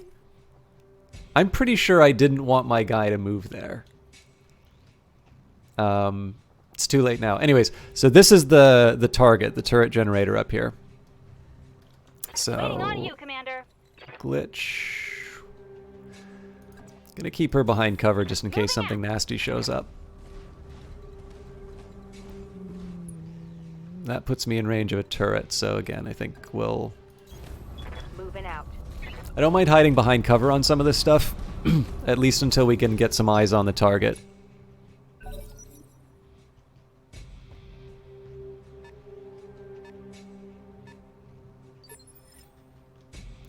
So in this case, I'm okay reserving Decker because I don't think... oh, that's a surprise actually. So he is able to do something to the turret generator. I'm not entirely sure he survives what comes after, though. So, for now, we'll hold him in reserve.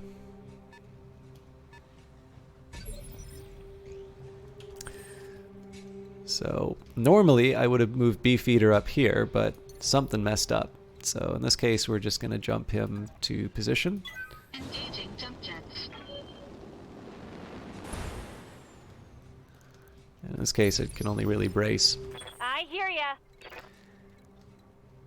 Alright, now this is a disappointment, so I don't actually seem to have anything in range. What's up, Probably should have considered that.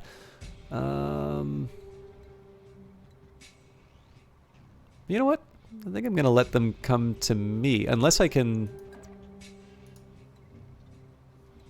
So see, I would have thought I could send my LRMs to that turret generator, but it doesn't seem like that's an option. So in this case, I'm still going to hold back and let them move in. Hey! Eyes of Sin! Lovely to see you, as always. Waiting for orders.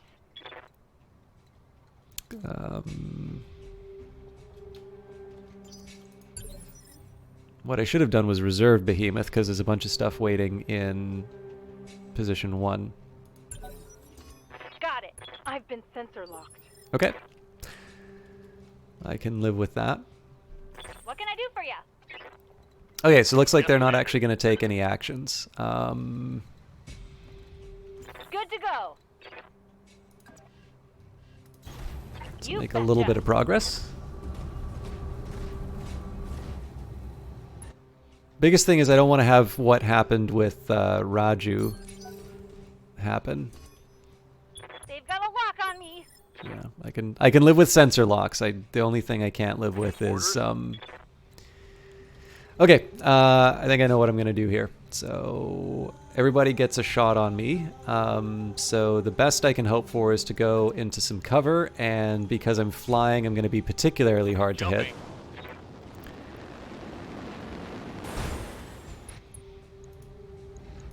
Firing. Okay, so I'm gonna need at least a little something extra to take the... Oh!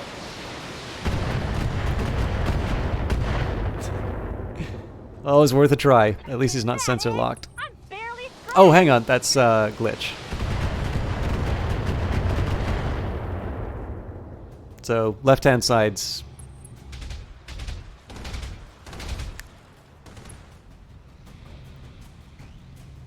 Minimal damage on that hit.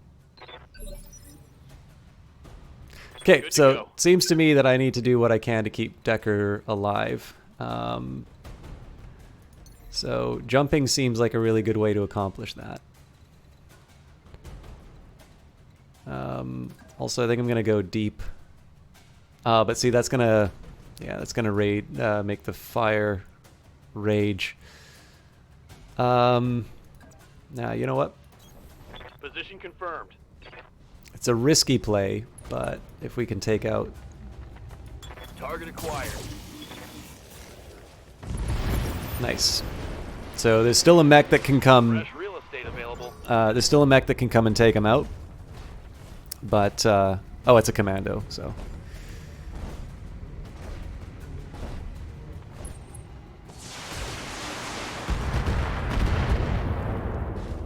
Actually, you chose a really good time to come, Isaacin. I think we're past the part that made you really sad the last time I played this.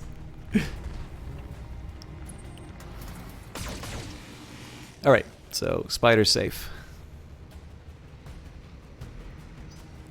Now, part of this is also I'm going to have to think about how I'm going to get my group back together after this encounter as well. But for now... let's take advantage of our positioning to mop up these folks. Right, it's because he moved and he's behind cover, but not much else I can do, so we'll just Alpha Strike.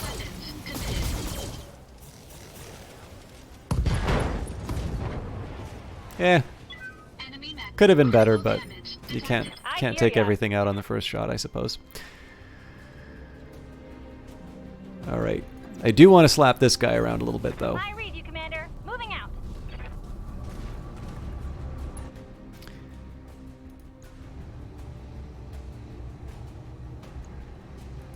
Roger that. Firing on target.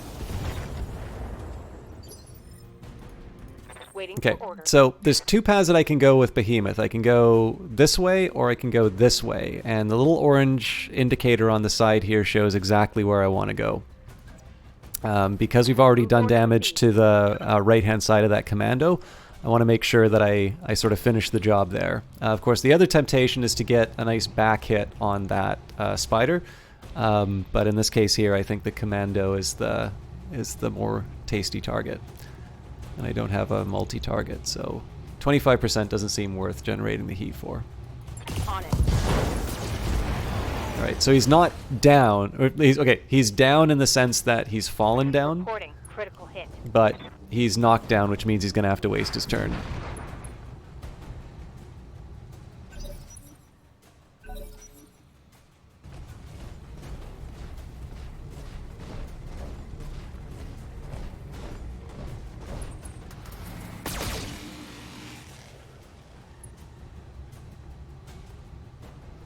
Minimal damage on that hit. Okay, so it seems like it's time for me to move Decker up, and also hopefully get a little bit of revenge on the bad guys. What I'm going to do here is I'm going to move Decker as close as I can. I'm also going to see if I can take out the commando because it's a sitting target. Roger. And again, he's pretty hot, so I don't want to push it, but we might be able to make some magic happen.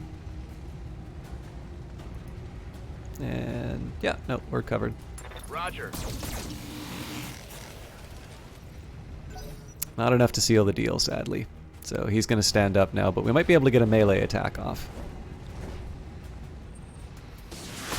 Oh no, he wants revenge.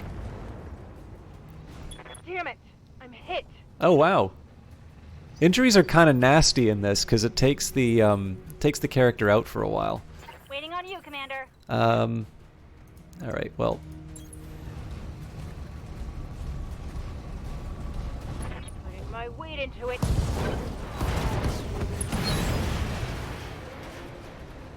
Mech destroyed. So, question is, what's the best way for me to deal with this spider? So they are... I actually don't remember Waiting for orders. where the damage on them is. So they are hurt on the left-hand side more. I suppose that means glitch is the smarter move. Actually, not really, because I think it's still going to count as a front hit. I'll see if I can make something happen.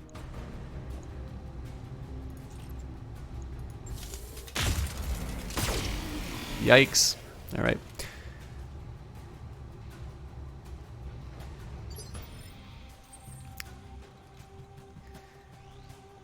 I wonder if that... Not just shy of a shot to the rear.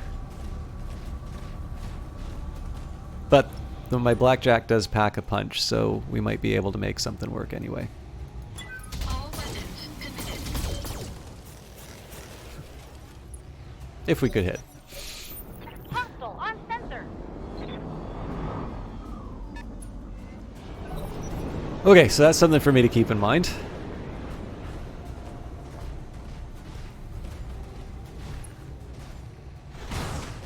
That was brave of him.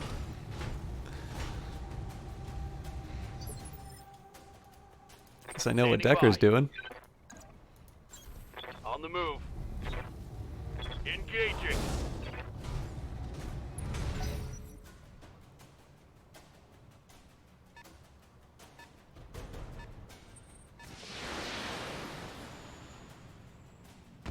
I think that's because of the sensor lock. I'll admit I'm a little surprised that they still have that though. Okay, so obviously Beefeater is in kick-in range. Engaging physical attack.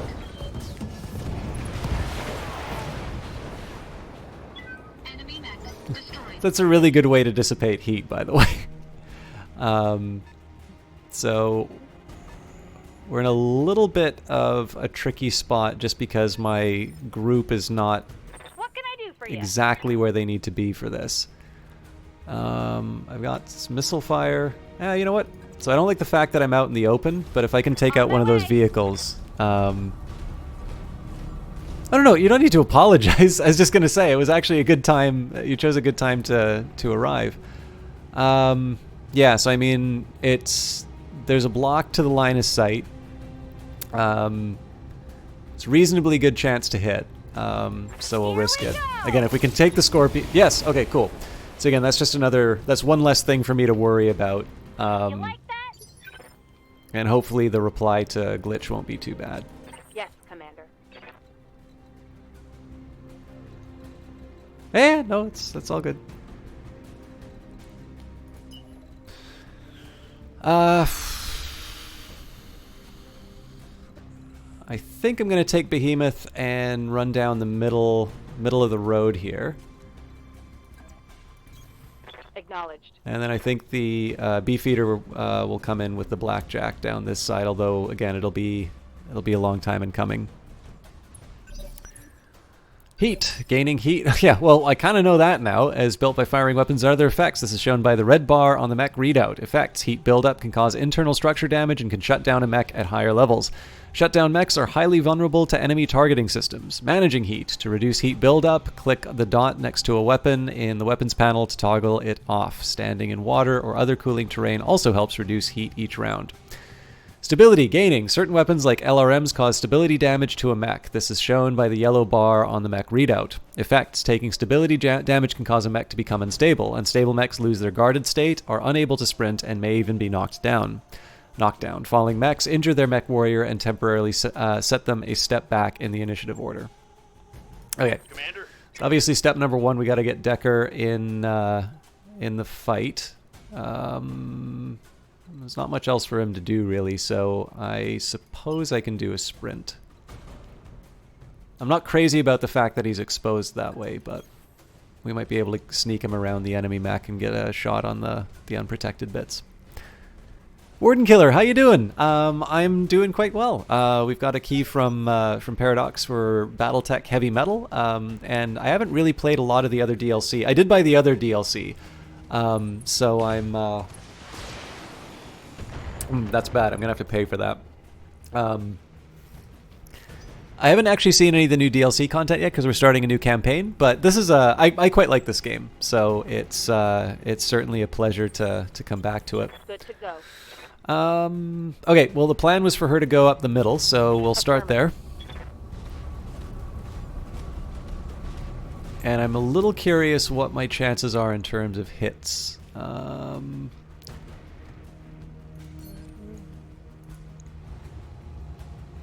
That's a really rare chance, but I'm going to go for it.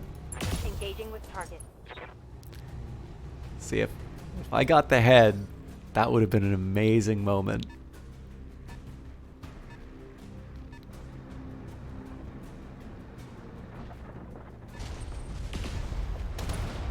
Ooh, they're getting all the scary parts on that Vindicator. Like that. Commander? All right, let's get her to safety. That's not exactly safety, but... Affirmative.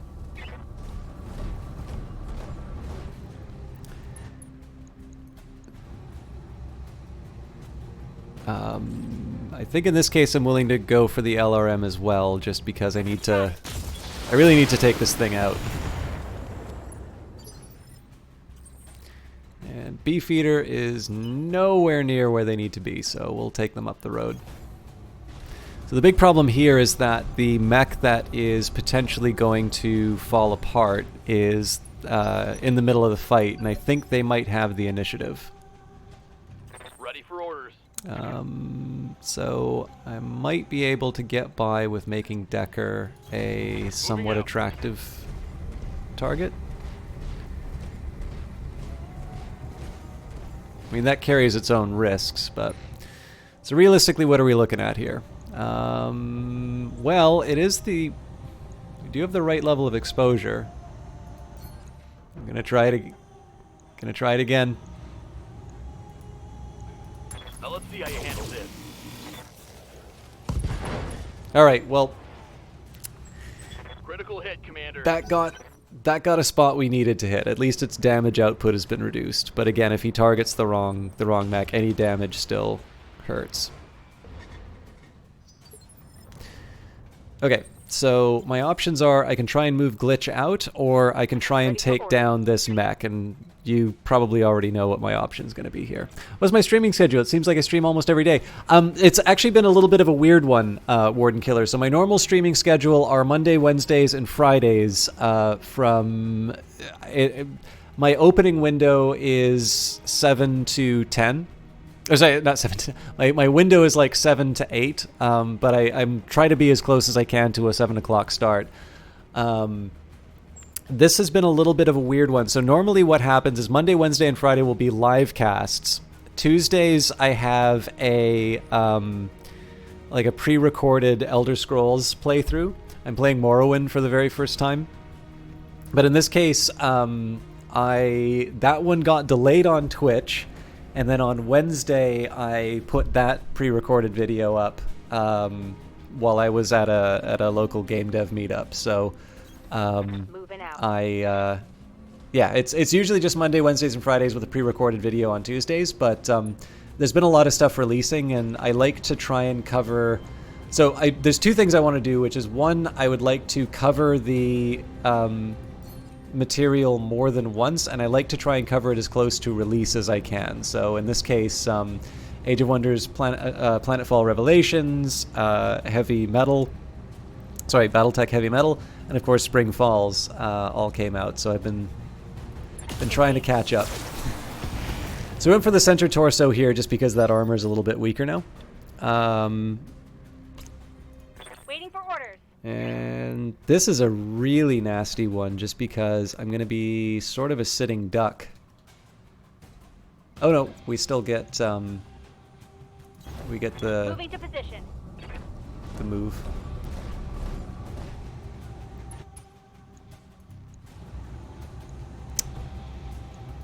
Firing on target.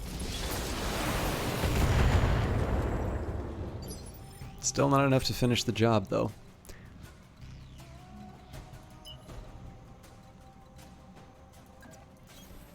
Full throttle. Problem is, every round that this thing doesn't get taken out is another round it can do internal damage to the Vindicator. Now it looks like he's running though. He's running so he can do more... Oh no, the Shadowhawk. I'm okay with the Shadowhawk taking damage. What's up, boss? Now, he actually did a reasonably clever thing, because I think he...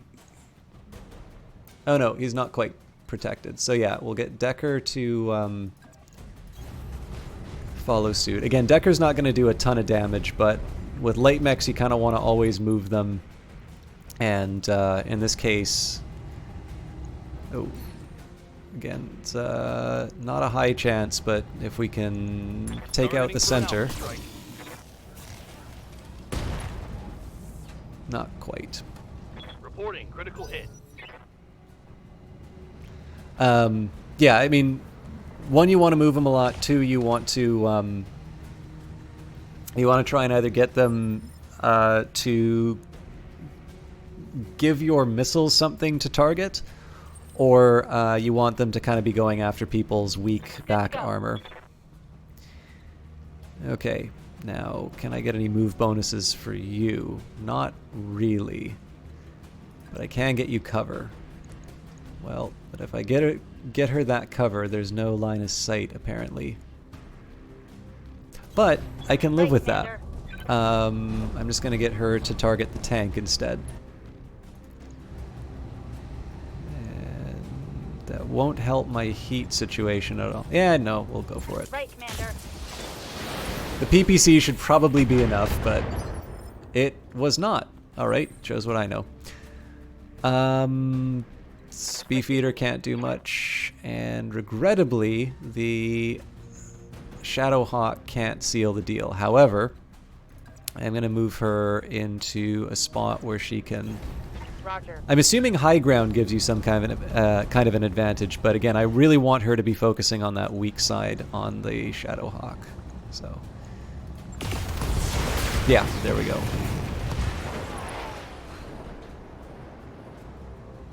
Target neutralized. So this frees up Beefeater to do damage to the actual target, which is the corporate tower. Engaging target. Great job, Commander. Double back to our client's platform. The sooner we can collect our pay and break orbit, the better. It's telling me all of these Yes, Commander. concepts which I've clearly already done. I'm gonna do something a little reckless here. I am going to... I don't know if I want to get too close.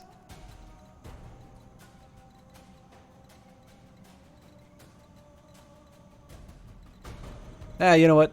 We'll at least get the evasion from the big jump.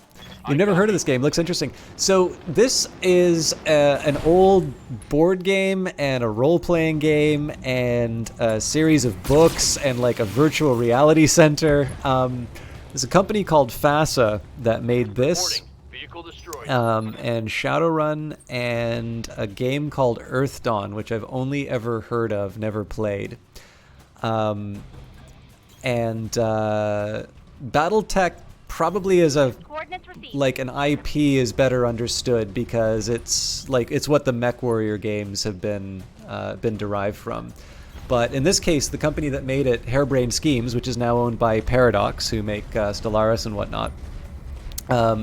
Jordan Weisman was the founder of that company, and Jordan Weisman was involved with the creation of the original Battletech game. So this is it's actually quite a faithful take on the board game. I think I was talking about this a little bit before. Oh, gaining your lance's resolve. I'll finish the thought here.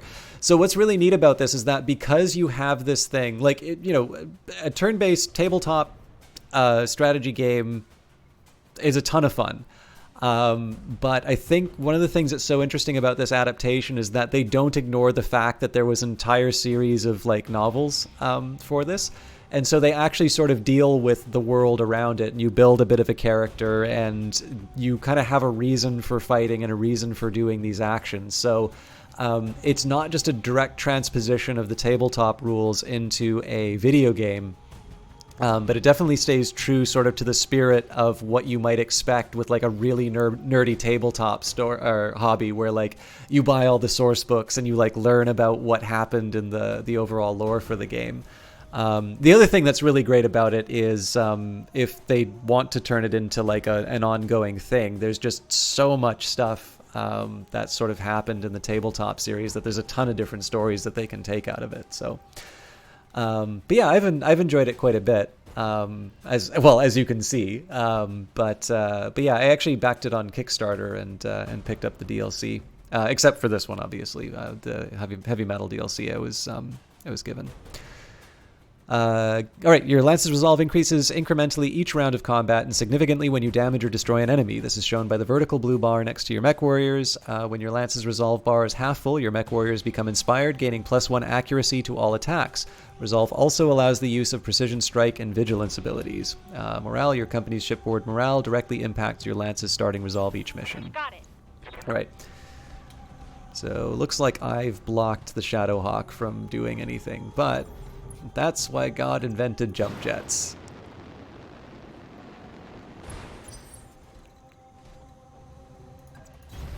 Aye, aye. I actually think it's on sale right now. Not on the Humble link, I don't think, but I believe the base game is on sale because the Heavy Metal DLC was just released. Commander? All right, let's get everybody into the base. Standing by. Move order received.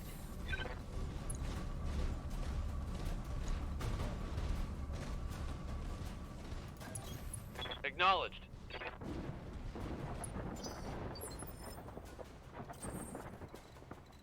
Good to go. On my way. Brilliant work, Commander. We should have no trouble mopping up the other platforms now that their defenses are down. We get the job done. Speaking of which, I wasn't finished. These platforms won't do us much good if we can't hold them. Majesty Metals taught us that, so we're going to need your battle mechs. You're going to want to reconsider that. Why? Your lance has already been targeted by our turrets. Now power down and surrender. We'll let you walk. Or try and fight and we'll tear you to shreds. Your call.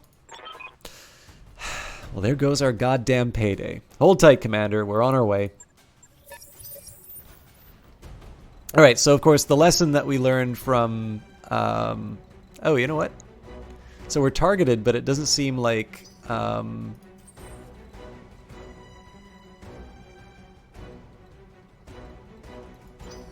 right, so I guess we have to do done. Waiting for orders. Okay, so the lesson that we learned, of course, was we need to take out the generator if we want to hurt the turrets. So I'm gonna try and move my spiders so that I'm still able to target this thing, but I also get sort of the maximum movements. Oh, sure. Well, I mean, it's obviously we have enough games out. There are enough games out there that I'm going to assume that doesn't work for everyone. I wasn't 100% sure what you're into, but yes, for those of you who do think that this looks like your sort of thing, you can pick it up. I obviously like turn-based strategy because it gives me a chance to sort of talk through my plans, and you know, I've already screwed up once on a mission. But it does give me a chance to sort of learn and get better. Okay, I'm a little surprised I'm not actually able to target the... or I'm not able to do like a physical attack on the turret generator. So what I'm going to do here, I'm going to try and get the...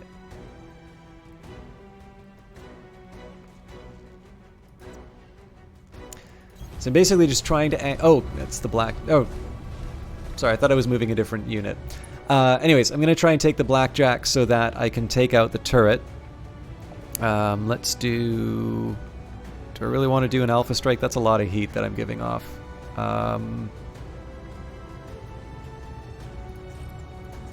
We'll just vomit lasers at it.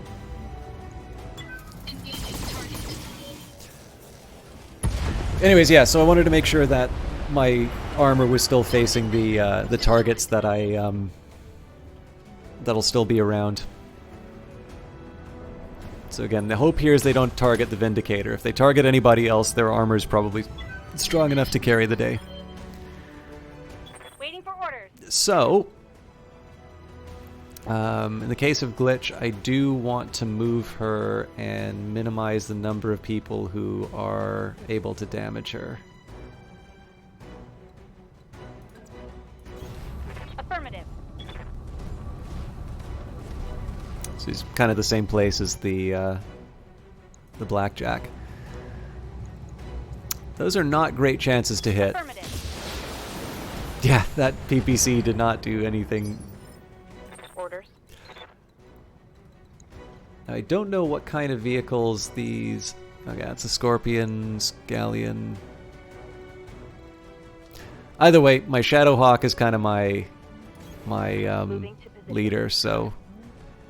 And they should have enough armor to see us through. Target confirmed.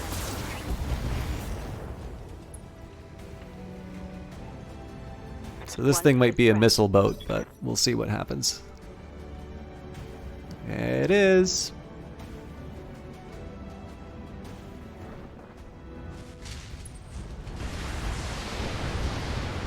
Again, they've got the armor to take some hits like that.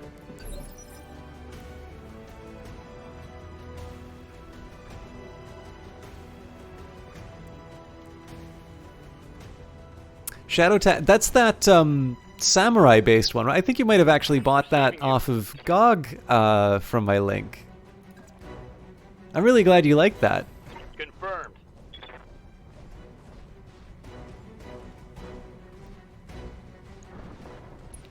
So it's a little risky to do this with Decker because he can sometimes be taken out by vehicles like this, but Let's see how you like this. I mean, you don't get a big stompy mech, so you can't... I'm really glad you... Like I said, I'm really glad you like that. I own it, I just haven't played it yet.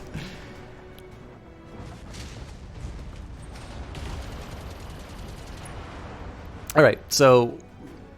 I don't want to target the Scorpion now, simply because it's already taken its move. But I do get to do my favorite thing with vehicles.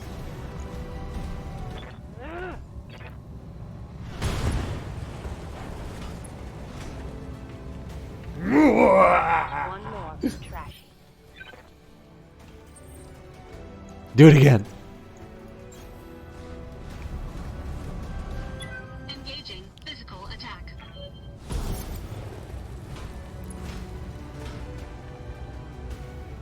Enemy unit destroyed. Stand by for extraction, Commander. Let's get the hell out of here. Oh, and Darius? I know, Meyer, I know. You want another team meeting.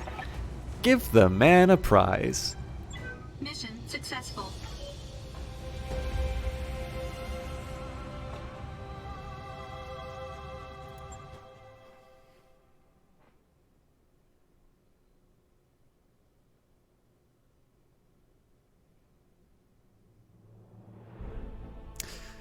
All right, so this is a little bit closer to what the main game is like. So in this particular case here, we didn't get any payout because, of course, in the story we got betrayed. Well done, Commander. You made the best of a bad situation. Here's hoping we don't run into another job like that one. Normally, what happens is you will be given your choice between sort of cash and scrap. And then, of course, you have factions and whatnot. Your actions in the game tend to affect how things. There'll be a few different options that you can go down. There is sort of like the main story has the key points that it's going to hit, but there's a lot of sort of side missions and whatnot that you can go on. When is the Stellaris sale going? Oh, that's a really good question. I would normally expect that Stellaris will probably go on sale the next time that there's a DLC that comes out. However, I think if you follow Paradox newsletters, they usually say when it goes on sale on Paradox Plaza. And I know Humble is starting their fall sale, so it might go on sale during that as well. But they don't give... So the only times that I know I've been given so there are two circumstances under which I know sales happen. If I get a key through a storefront, they'll usually let us know ahead of time if there's a sale going on, but they also usually say you can't talk about the sale ahead of time. The other case is sometimes from game developers. I tend to notice game developers like people knowing that their games, will be on sale. But those are few and far between. Like I know Night Team 4 was the last one to do that. So generally for bigger stuff, it's anyone's guess in terms of when it goes on sale, because normally the people who know that legitimately have been told not to spill the beans. But with that in mind, my experience has normally been, at least in terms of Paradox stuff like Stellaris, the base game almost always goes on sale whenever they release a new DLC. Yes, I'm really looking forward to Crusader Kings 3, although I need to do all of the achievements in number 2. For those of you who don't know, Crusader Kings 2 has a bunch of so it's free to play, first of all. And second, there's a bunch of tasks that you can do in Crusader Kings 2 now to unlock cosmetics in Crusader Kings 3. So I'm really looking forward to it. I don't think it has a release date yet, though. Now, one thing that we're going to have to deal with is the fact that my Vindicator got banged up a little bit, so I'm going to have to repair. I don't think we lost any internal components, though, so that's good news there. I believe the armor gets repaired for free. And Behemoth is out for 20 days because of the injury.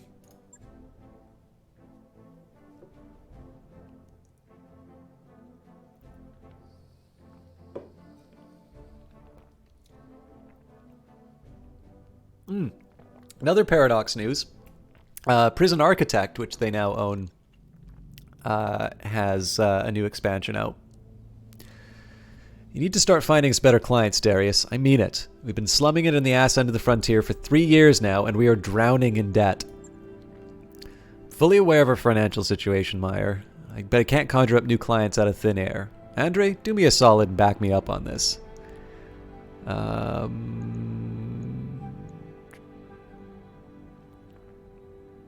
Is this why you made me commander, so I could break up fights and review financial reports? Damn right it is. It isn't like any of us wanted the job. Darius, could you walk us through the details of this trouble we're in? Might help if you broke things down point by point. Sure thing, Yang. Point 1. Meyer's right. We're in debt. Every C-bill we make technically belongs to the banks. Point 2. This corner of the frontier is a dead zone for mercenary work. There are clients, but they're terrible, and that's just a fact. And that's it. There are no other points. Okay, so we're in a bad spot. What are we going to do about it?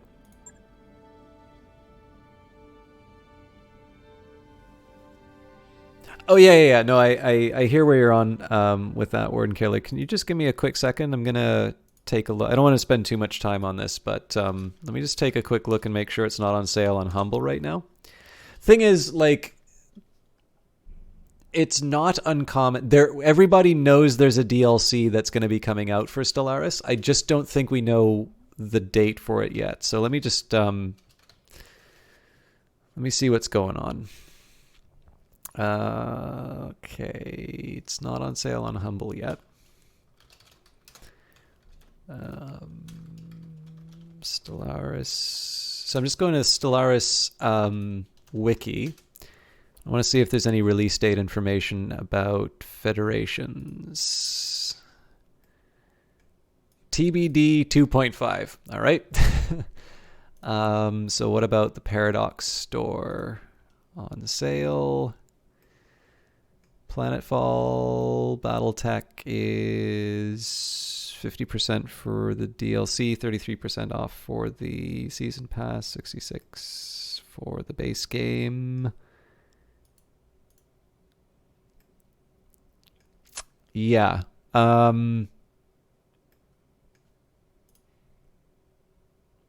As best as I can tell, Warden Killer, there's no sale for Stellaris going on right now, but there's a couple things I'm going to recommend. One, as long as you're okay with newsletters, there should be a Paradox newsletter that'll give you some information about any sales or things that are going on. If you haven't already, do wishlist it on Steam, because you'll obviously be informed about those. If you hear that the new DLC is out, that'll be the time that the sale is going on. And it is worth remembering that, like, so if Humble's starting their fall sale, I believe Humble still has, like, different sales on different days. Oh, incidentally, you can pick up a free game. I've never heard of this. It's, like, called Serial Sweeper. But if you want a free game, you can go to humble.com. You can even use my special link. I think this one will just show you Battletech, but I'm pretty sure if you go to the... Yeah. So if you follow that link, there should be, when you go back to the main page, it should direct you to the free game. And then, what's the other way that you can find out about sales for Stellaris? Well, if you stop by my channel and I know it's on sale, I'll usually mention it. But given the fact that we are getting close to sort of a sales season, what with Christmas coming up and that, I would not be surprised if it went on sale. I just don't know when that magical day is going to be. Anyways, I don't see what else we can do, Andre. I'm already serving up every legitimate contract I can find, unless you want me to sidestep the Mercenary Review Board entirely, or basically out of options. Go around the MRB? No thanks. Taking an uncertified job is a great way to wind up with a knife in your back. We just got betrayed by a board-certified contract, Yang. How much worse could it be? Plenty. What happened down there was an exception, boss. With uncertified jobs, it's the rule. Remind me again why we don't just skip town and head to a nicer corner of the periphery? Because the banks and the jump ship crews have an arrangement. Until we pay up, they're going to keep us on a short leash. That's a good reason. Look, Darius, Meyer's right. We need to start earning some real money, and we need to do it soon. It's only a matter of time before something breaks down that I can't fix with duct tape and good intentions. If I was afraid of taking risks, I never would have left that gilded cage my parents called a home. We're gonna have to just be just as bold. Yeah, no worries, Warden Killer. I'm sorry I don't have something a little more concrete for you, but I'd say for Paradox, people do still have a bit of an issue with the way they do DLC and stuff like that. But the thing is like the trade-off is that every time there's a DLC release, almost everything goes on sale. So it's like, I think the fact that they do have such frequent sales kind of balances us out. So obviously it depends on how badly you want to play the game, but I don't think you're going to be waiting too long if you want to wait for a game to pick it up on sale. You hear that, Darius? The voice of experience speaks. Going around the MRB might kill us, sure. So might 1,000 other things. We're mercenaries. Taking risk is our business. But we need to get paid. Settled then. I'll start digging for contracts outside the MRB system. Who knows? Maybe it'll work out for the best. It isn't like we've got that much to lose. In the meantime, we need to find another paying job, and our prospects in this system have completely dried up. I'd recommend booking travel to a neighboring system and to see what the review board has for us. With any luck, we'll find enough work to keep going until something better rolls in. The banks are holding our jump ship access hostage until we can repay our debts. For now, we can only go between Kareen and nearby systems of Alloway, Bellerophon, and Detroit. Our top priority right now needs to be finding work so we can raise cash. None of the contracts here are very good. I picked out the only viable one I could find, and it helpfully includes our travel fees as part of the deal. Come by the command center when you're ready to review it. Okay, so there's a bunch of stories with each of the characters. So Darius, Yang, Sumar. But I am I'm also a little bit conscious of the amount of time that I have left for the stream, so I'm gonna save those conversations for the next stream if you don't mind. So let's go to the command center, or maybe what I do is like have a conversation with Darius. Yeah, you know, I'll have a conversation each time I go to an area, and then that's how I'll balance it out. Always good to see you in Ops, Andre. Can I do something for you? I want to know more about our debt situation. Yeah, sure, that's fair. I'm glad you're taking an interest. I've got time to go into the nuts and bolts of it if you do. What do you want to know? Remind me why we took out so many loans in the first place? How much time you got? I mean, we've been hit by 1,000 expenses since we were forced to flee for Cormadir, but I guess you're mostly interested in the big ticket items. Well, first and foremost, there's the Leopard. We still owe a lot of money on this ship, and losing her isn't an option. And then you've got all the assorted fallout from our impromptu trip across the frontier. Jump ship passage, docking fees, miscellaneous travel expenses. All paid for on credit, as if we had a choice. Yeah, no, I'm happy to answer that. I think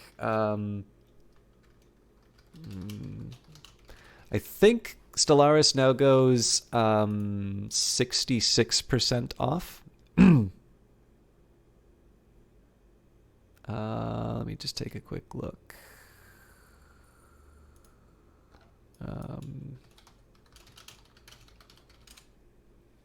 I think the lowest a base game for a Paradox game goes is like 75% off, but oh no, Stellaris is now at 75%. Used to be 60, but since January of this year, it goes down 75%. So you're looking at about $11 Canadian, I'd say. Or whatever your local currency is, clearly. There's more that I could get into. The loan that we took out to set up Markham's family, etc., etc. But that'd be gilding the lily at that point. The fact is, we're in a lot of trouble with a lot of lenders. But hey, we're mercenaries. We live for trouble. Who are we in debt to exactly? I want names. How about I give you the top three? First, you've got Blue Horizon. That's a big commercial bank on Learton. They're the ones that own the lease on this ship. Then there's the Indri Consortium. They've got people everywhere, but they're based somewhere in Merrick space. We borrowed from one of their associates to make the jump away from Cormadir on the day of the coup. Finally, we've got Lockdown Lending. They're a frontier outfit from Haster. They're about as crooked as they come. Now, normally I wouldn't normally do business with an outfit like Double L, but we didn't have a choice, and they made a deal with Blue Horizon to buy half our debt. So that's the big three: a commercial bank, a shadowy financial consortium, and a bunch of leg breakers in cheap suits. And each of them's dangerous in their own way. It's enough money talk for now. Let me ask you about something else. Be my guest. What do you need? I've got some questions about running the company. Sure thing, Beefeater. Be happy to help. Oh, this is all tutorials, so we'll leave that be. Got a few minutes to chat? I'd like to catch up. Yeah, sure. I've got time to talk. Tell me a bit about yourself, Darius. Where are you from? I grew up in Nassau Heights. It's one of the HAB stations orbiting R2. 30 decks of economic stratification, with corporate suits on the upper decks and everyone else crammed into the lower spaces. My old man was a dockhand. We lived on deck 28, 2 levels up from the bottom, with the other station maintenance personnel. 12 hours a day, 6 days a week, my dad would load and unload cargo shuttles, vacuum-sealed Quillar, nutrient paste for people like us, and luxury goods for the suits upstairs. The old man must have unloaded 1,000 cases of Cassiladin eel roe, plump, succulent eggs the size of melon balls. Never got to taste any, though. Any one of those tins would have cost him half a year's wages. Anyway, Andre, I don't want to saddle you with my life story. Suffice to say that I gotten an eyeful of what I didn't want to be on Nassau Heights, and I did what I had to do to change my circumstances. By the age of 16, I struck out on my own. I left that station with a handful of skills, an enormous web of contacts, and a rucksack full of that expensive caviar.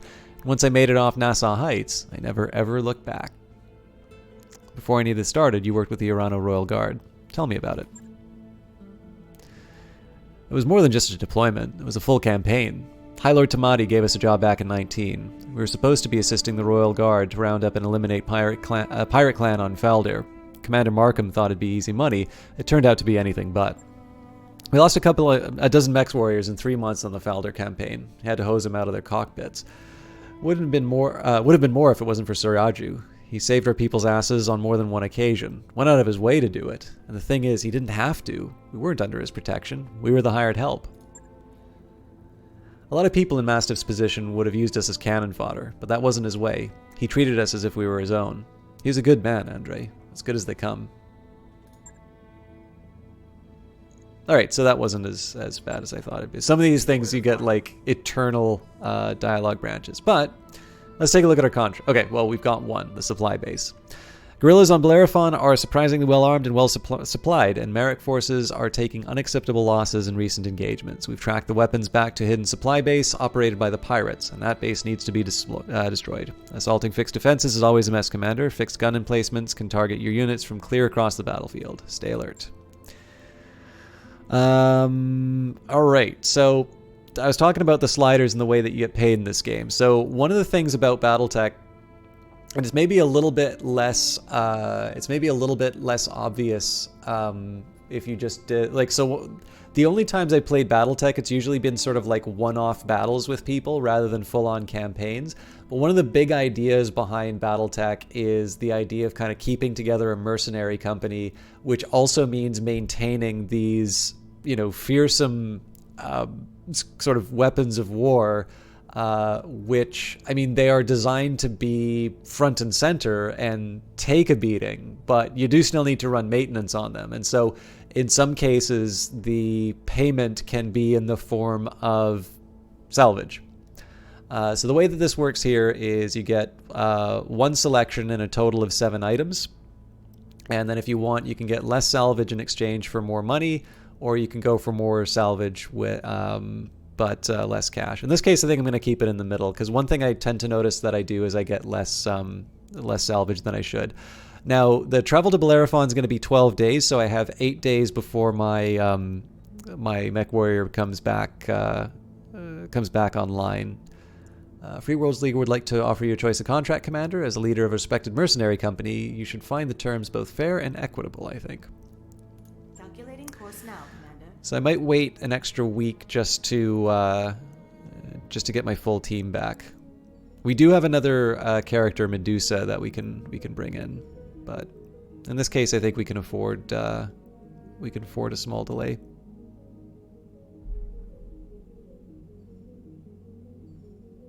One comparison that you might make, either XCOM or Darkest Dungeon, in terms of the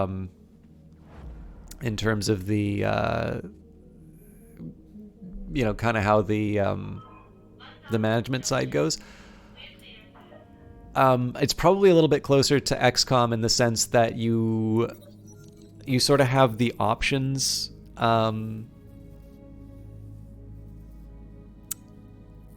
Like, you can technically ignore the missions, whereas Darkest Dungeon, you always have to go out every week. But yeah, you've got the company management side alongside of the battles. You're on the Leopard's Bridge with Sumair, Yang, and Darius for a daily staff briefing. Darius says, "We've received 3 messages from the banks. Loan sharks," Sumair cuts in. From the people who are financing. Yes, Darius continues. They're considering rewriting the terms of our loan, so it'll be easier to seize the ship if we miss a payment. As usual, they're only doing this because they believe we can't fight it in court. Educate the banks about their mistake. I'll deal with it, you say. Later, you record a response. In it, you sternly remind the lien holders that as financial institutions operating on Detroit 3, they must abide by local contract law. You even cite relevant sections of the legal code from memory.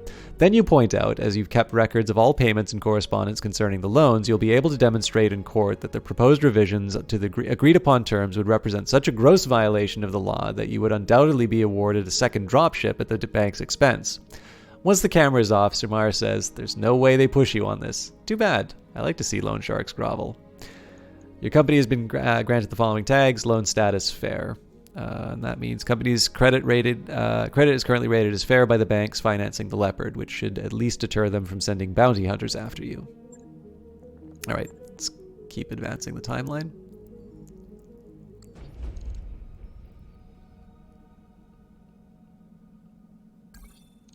We've arrived at Bellerophon, Commander. Ready to proceed with our current contract? Not yet. I'm not going to talk with Yang.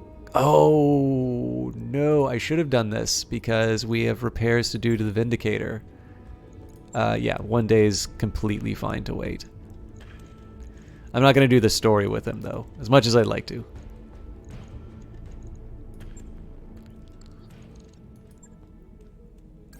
Job's done, Commander.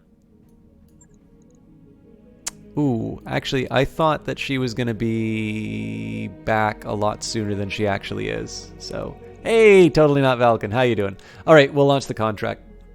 So let's go with the same crew. So we've got Shadowhawk, Blackjack, Vindicator. I actually really like the Locust, but like I said, we'll keep the team together. So Beefeater in his family mech, Decker in the Spider, Glitch in the Vindicator, and Medusa will be our new Shadowhawk. Have I ever asked you what you do for work, Totally Not Valken? I feel like I asked somebody in chat that, but I don't think it was you. Have you ever played Battletech? It's pretty good. I mean, assuming you like turn-based strategy. If you don't like turn-based strategy, it will probably be very excruciating, but... anyways, this should be a fairly straightforward one. Basically, we just smash everything, but... Oh, Knight. You don't work with Johnny, do you? That would be a very weird coincidence.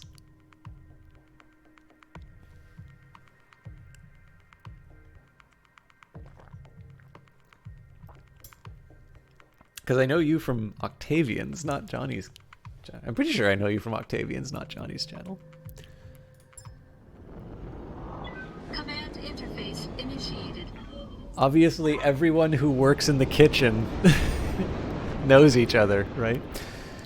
Our intel was right. There aren't any nearby reinforcements, but there are fixed gun emplacements. Move up, neutralize the turrets, and level that base.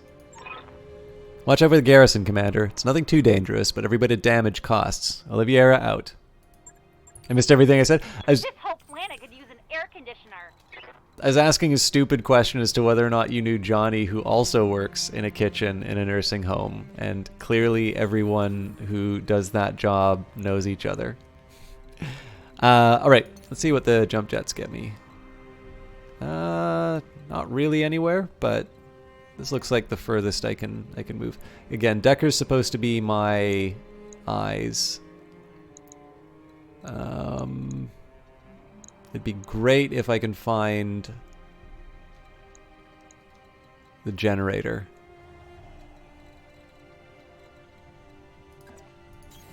Roger.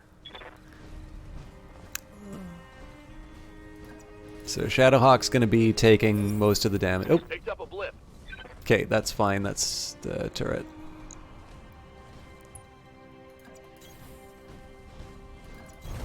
On my way.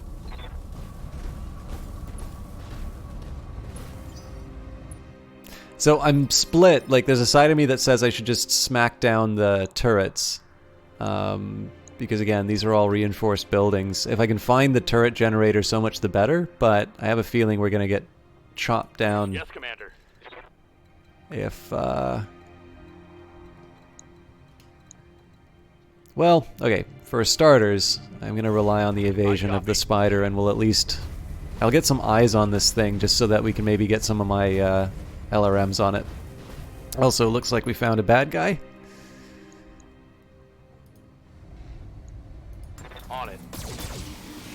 It's also worth remembering it's a desert planet, so I am going to be paying for it if I just keep alpha striking everything.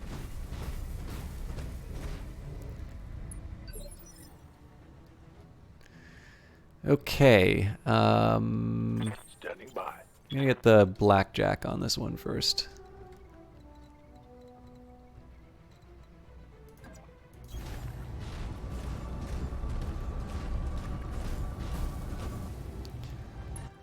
So it's unlikely I'm gonna be able to deliver the goods just because this thing's got its evasion, but Engaging target. no. No damage detected. Yes, Commander. Okay. Again, Medusa's gonna come up. Position confirmed. This is hopefully gonna be the person who gets targeted the most. And as much as I'd like to split my attention between the Shredder turret and the Commando, I'm going to try and slap around the Commando a bit. Roger. Really wasn't worth it. I hear ya. So I think I just get to fire the PPC, but we'll see. Again, I want to take out the turret before it does something to the spider. Okay, so I'm also curious if I multi-target. No. In this case, we'll focus on the Shredder. Here we go. I probably didn't need to do both, but... Oh yeah, I really didn't need to do both. But Bye-bye. doesn't hurt to be careful. Commander. Alright. I gotta be careful about any other turrets that might show up. But in this case here, I do get a bit of a poke at the... Oh, but this is... Yeah, I get the movement bonus instead, so... On the move. I really didn't want to go on the lip of this thing and just get a good view on what's going on, but it's really hard not to get a couple shots off on the Commando. Here it comes. So structure exposed is definitely worth it. He's going to get his evasion back from... Oh! I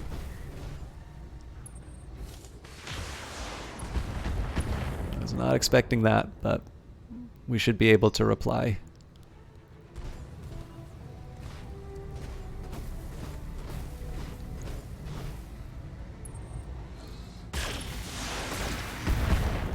Alright, that's not good that my structure's already exposed. Because again, that we have to pay for. Took a hard hit there. So... I think in this case I'm going to let the blackjack do the talking.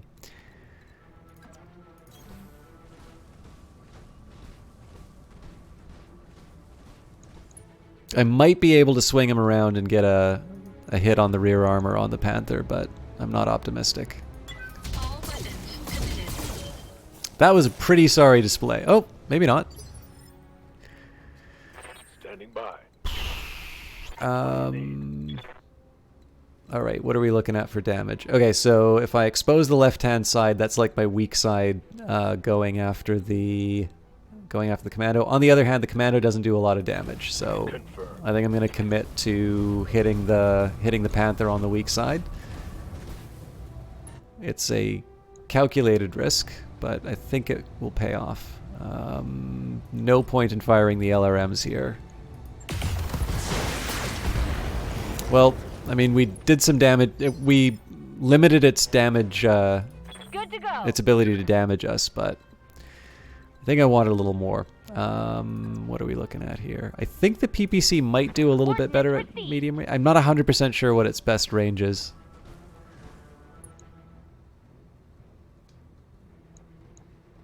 Alright. This time I am going to do multi-target. So LRMs on the Panther, and then the PPC and the medium laser on the little guy. Line him up and I'll shoot him down, Commander. That's disgraceful.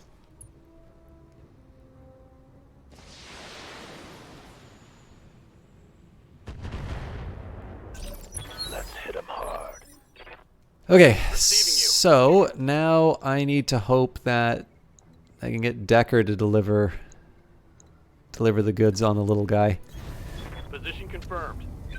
I was debating on getting closer to find out what that other target was, but I'm pretty sure I don't want the light mech to be the one to run into something nasty. Okay, this strikes me as a good time to do a precision strike. Wow, that is not a good chance. All weapons are go.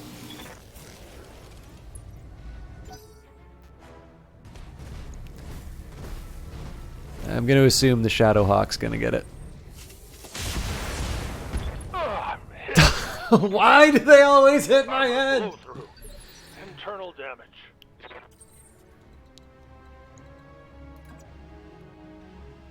Alright, this is a slightly better opportunity here. So again, just in terms of what I'm exposing, oh, you know what? I screwed up. No, we'll still get by with this.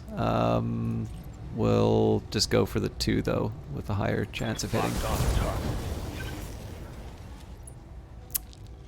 That's not really what I wanted to have happen.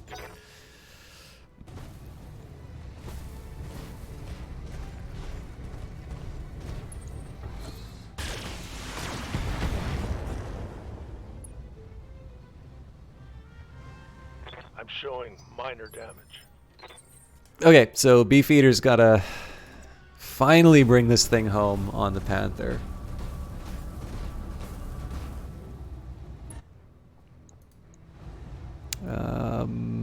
I'm actually willing to Alpha Strike at this point. All weapons committed.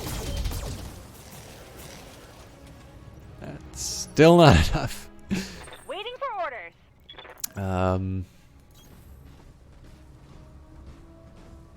The good news is that there's no evasion left for either of these guys, so hopefully the multi-target does the trick.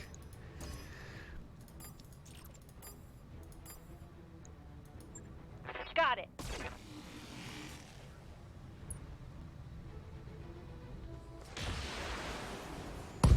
There we go. I have a little less to worry about for the Shadowhawk now. Mess them up. Okay. Ready for orders. So Decker's in a nice spot to deliver Moving out. a shot to the back. In this case, I'm not going to do the precision strike. If we manage to seal the deal, so be it. We did not seal the deal. Inflicted some heavy damage.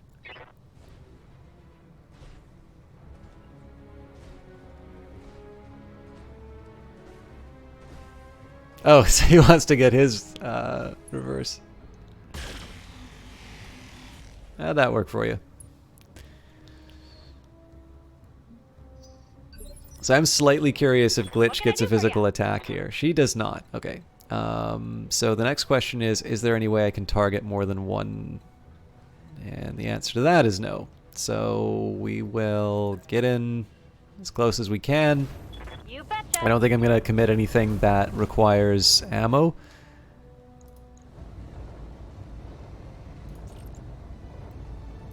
Tell me what to shoot. Target. Alright. Again, overkill, but that's life. Gotcha. So this is going to take a while for our mechs to dissipate heat. But at the very least, I mean, we have a bit of travel time ahead of us. Oh boy. I kind of want to do jump jets, but it'd be... Okay, that's turret. None of these things look like turret generators, though. I think what I'm going to do is I'm going to get Decker to run around the edge of this thing and see if we can find the generator. And maybe I'll bring the Blackjack up to draw the turret fire. Good to go. Oh, can he not? That's a shame. Let's get you to jump to a more exciting place then. So again, there's a huge risk doing this, right? Because if there's, like, if there's a mech, if there's a ton of turrets, there's any number of reasons why... Yeah, so light laser turret. Reinforced buildings. So there's a shredder turret, reinforced building. Nothing resembling a turret generator, though. So, I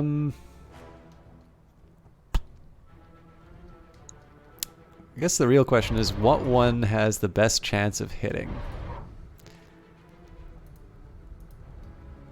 They're all 80%. Let's start with the shredder turret. This is just because I probably got 2 units that are going to be able to take out the other one. Waiting on you, Commander. For instance, if I do a jump... Yes! Now we're thinking with portals. Alright. Got it. So I'm going to drop the LRMs on the weakened one and then use the PPC on the other.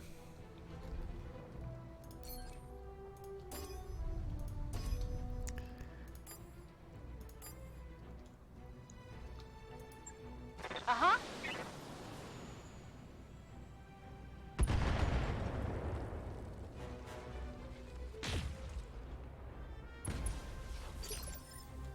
Alright. Didn't finish the job, but... So moving Beefeater first, just because the only turret that he can really target is this laser one. I don't think it'll be enough to finish the job, but we'll give that... we'll see how it goes. Again, I'm loving that heat effect.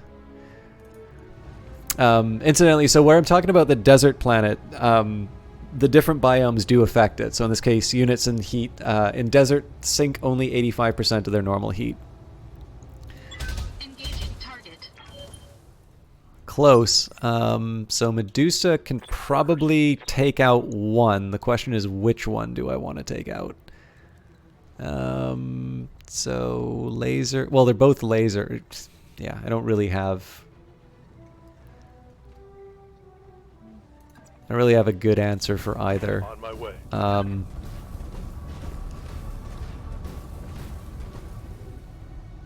I think the answer will be, what is the lowest heat way that I can try and get rid of this thing? 45 against a 2 structure. I think I prefer the LRM here.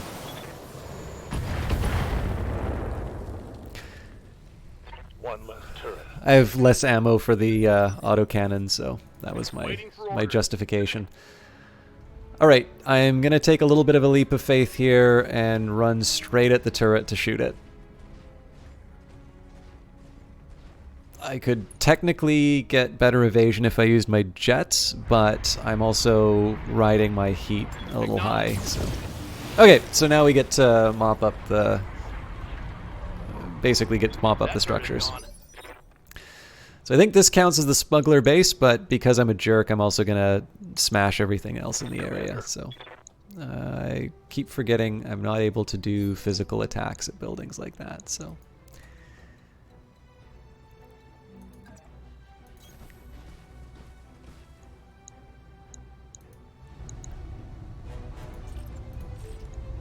needs 100. Yeah, that'll do. I'm reading heavy damage to an enemy structure.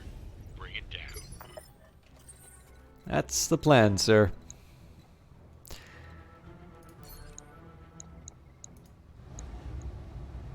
No. We can get in a little closer.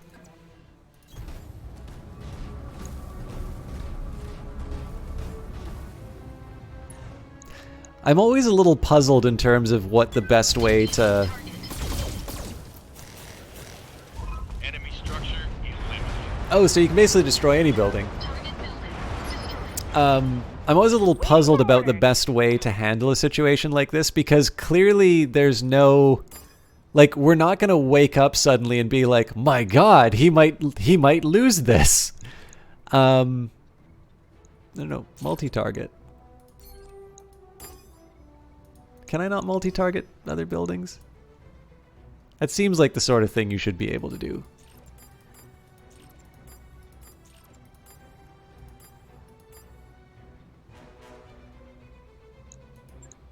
No problem. I've got enough guns for everyone. But yeah, so it's not like we're suddenly going to wake up and find out, you know, oh, actually, the bad guys do win. But on the other hand, you also want to, like, What's up, boss? want to let people have their fun. We took out the bad guys so we could mess up their base. At this point, running the spider is purely habit. Technically, I can get... Yeah, you know what? I'll only fire one. Target confirmed. Decker, you're fired.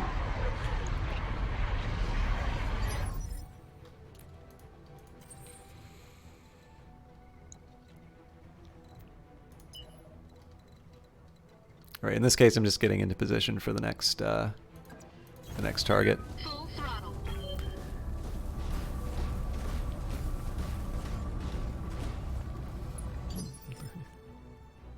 Yes, Commander. Took my guys multiple turns to take out the stationary targets. Position. How you doing, Paper Dupless?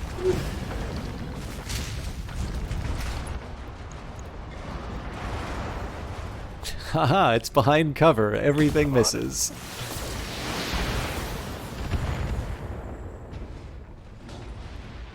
Payday. Waiting on you, Commander. Alright, so at least Glitch lets me attack multiple buildings.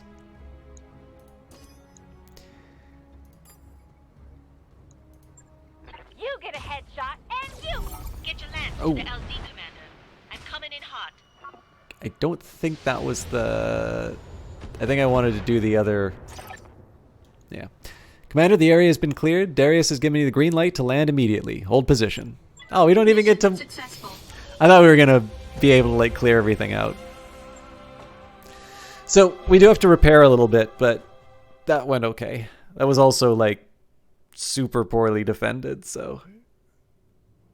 The really shameful thing, though, is the fact that we now have 2 pilots out of commission. Top tier work, Commander. House Merrick is very happy with your performance. Keep it up, and we'll make sure a lot more work comes your way. So, contract payment increased by 25% for destroying the garrison, and 10% by destroying the base turrets. So, this is actually one thing that I probably didn't mention about Battletech. You absolutely can abandon missions, and in some cases it's the rational choice to make, because if... Basically...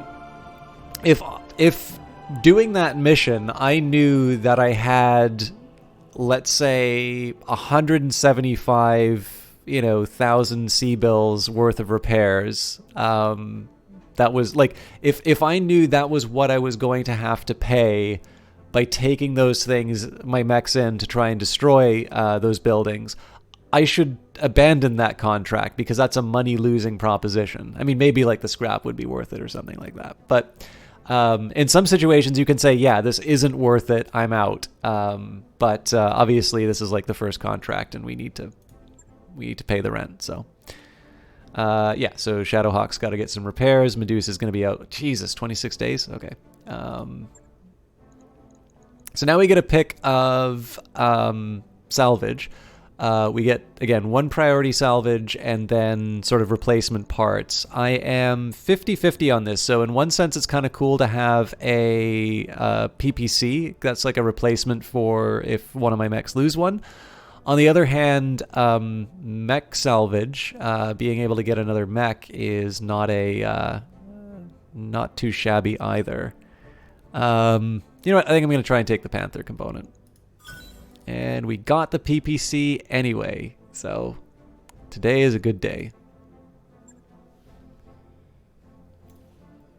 What are we doing for time? I think I have time for one more mission. I was kind of hoping that we could get to like the next story beat, but I may not be able to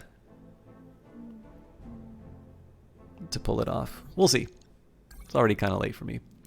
Our mech warriors are gaining experience and need your guidance, Beefeater. If you head to the barracks, you can direct their training. All right. By the way, this is I think a mech warrior character sheet. I'm pretty sure this is from the role-playing game, though. Okay, so if I want, this is me, so I can boost my guts to even out. I don't think that gives me anything though, so let's just take a look at how this works. Guts improves maximum health of the mech warrior. It also reduces the penalty from weapon recoil and also increases the threshold of heat that triggers overheated. Okay, that's actually oh yeah, that's kind of neat actually. So like you get the nerves of steel that that make you really good at doing those daring moves. Okay, I'll even it up. So tactics is kind of tempting because it says the effectiveness of called shot opportunities is better, as well as minimum range. Gunnery, I'm assuming, is just a general to hit. All right, let's figure out what all these stats do. So gunnery determines your chance to hit with ranged weaponry. Higher skill is an effective counter to evasion and environmental effects that hamper targeting. Piloting increases melee hit chance and base sprint distance. It also improves the threshold of stability that triggers unsteady and increases the maximum level of evasion possible from movement. And we already know what guts and tactics do. So I'm not 100% sure where I want to go with all of this. Let's say gunnery for sure for now. Actually, you know what? Tactics, guts. This is all kind of like kicking the can down the road. At some point, I'm going to need to pick like a special skill of some kind. And multi-targeting seems to have been really, really helpful in the past. Sure-footing less so. Bulwark. Sensor lock seems really good. But yeah. Anyways, we'll lock in those. Standing by. Behemoth. Now, Behemoth is definitely good for guts. But then there's the question, like, do I want to improve their abilities on certain things? But honestly, Behemoth doesn't do many called shots, so I will go for the extra point of gunnery. That kind of takes up their experience for now. Ready for orders. Decker, I am definitely going to give him the tactics points. And let's give him... I do like the idea of kind of evening out everybody's abilities up to sort of the next best. So in this case, we'll give him a little extra gunnery. Training complete. Waiting on you, Commander. Glitch. They've been with us for the other two missions. They don't have as much, though. Okay, so it'd be cool to give them extra gunnery. We can't do that. And their tactics are also quite high. So the question is, do we want to shore up the skills that they're not as good at? I'm not really going to be doing that much melee with them. But we will do the piloting. Yeah, we'll go for the end. Okay. I feel bad that I did that, but... Waiting for orders. Oh, wow. That's a lot of experience. Okay. Let's do the same generalist. Oh, I can't do the same generalist. Let's make them a gunnery and tactician. So they're going to be sort of like a reserve glitch at this point. Okay. That covers the mercenaries. Let's see what our next contract is. So we can do a patrol, or we can do logistical base capture. So this one is for the Free Worlds League again. We believe there's a pirate lance operating on Bellerophon within a region that we control. All Merrick operations are at risk as long as this lance is allowed to move unimpeded. Patrol the area, find the enemy lance, and eliminate it. So good pay, good salvage, good reputation with a... Well, I mean, reputation with a group that we know. And then we can travel to Detroit. Again, low-risk contract, not with a group that we know, though. So I think I'm going to take this, but I am going to have to wait until one of my mech warriors gets healed. So we believe there's a pirate... Yeah, so...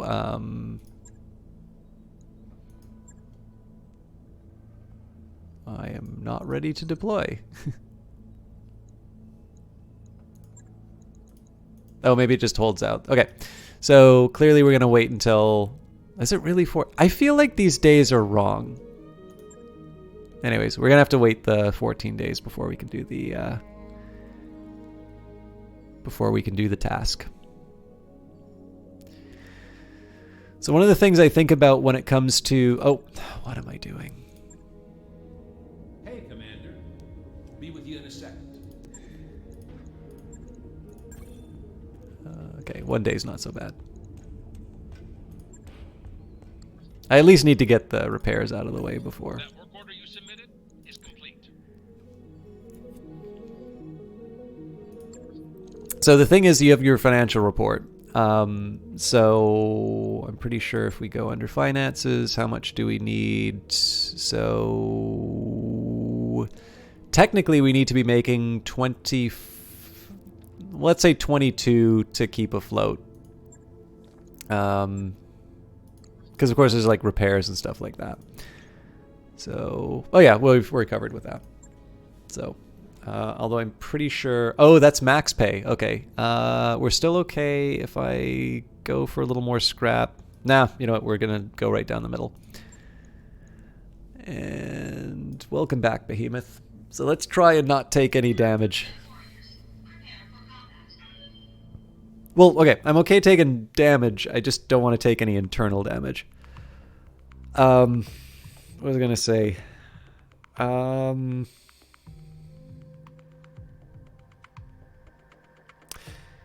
100% sure what I'm going to do about my skills, but I think what I'll try and do is keep down the skill trees that the game's already given me, and then just sort of like slowly boost up the kind of slowly boost up the other skills. I'll probably also have a better idea once I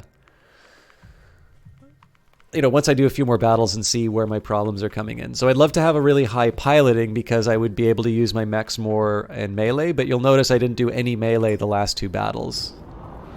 Command interface initiated. There's that withdraw button. We've got him, Commander, right out in the open. These guys are amateurs. Get eyes on him and take him out. Good hunting, Commander. Oliveira out. Ready for action. Okay. So let me just take a quick minute here. No.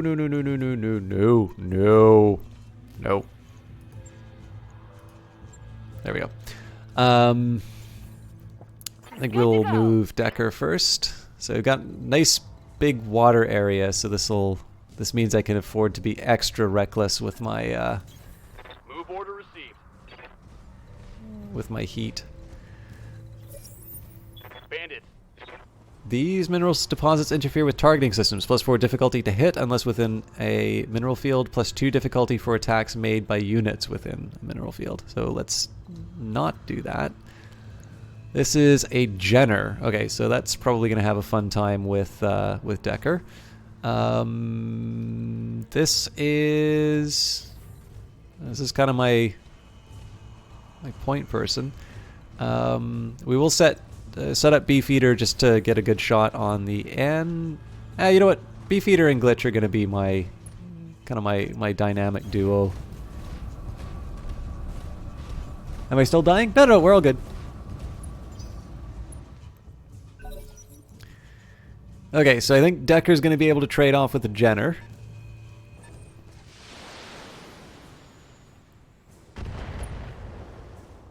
This is why you move your spiders as fast as possible. Now the real question is how, do I want to play chicken with this thing? I think probably jump jets are the way to go here.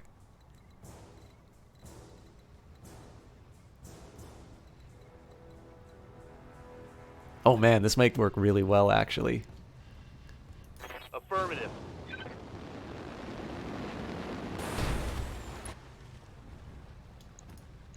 So I still get the shot on him.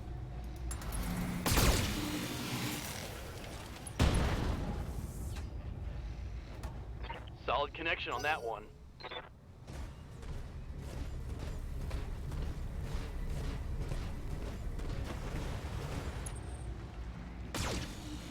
Yeah, you got to reply though.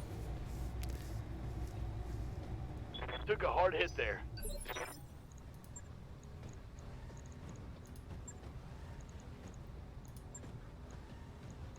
Surprised the music's so quiet. This is a really good track.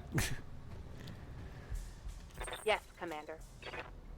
Okay, so the tricky question on this one is whether or not I want to.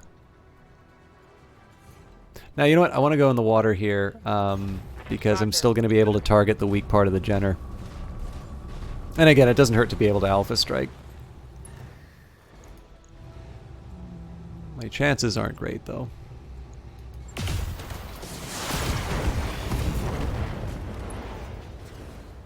Did what it needed to do, though. Target's taking a critical hit. So the nice thing about this is that I'm going to be able to take my spider to run around the edge and hit it right where it lost its arm. So, with that in mind, I'm curious if I can use my jump jets to get a better angle. Not really.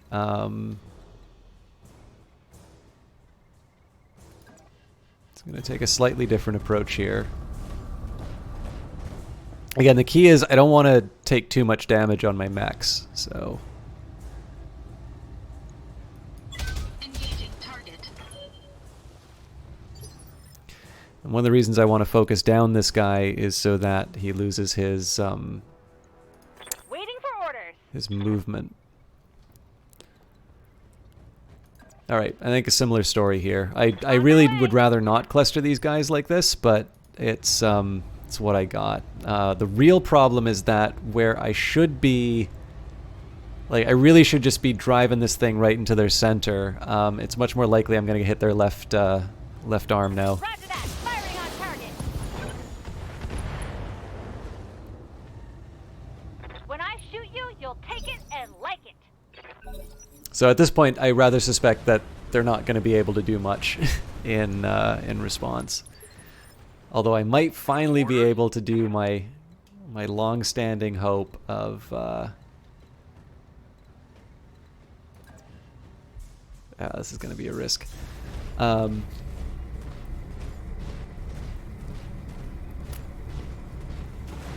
If Decker misses this, I might actually be able to finally do a melee attack. Alright, this is a Locust with a lot of move points, and this is a Jenner that we might be able to take out. So the choice is pretty obvious. Also, we're in water, so we should be able to recover this.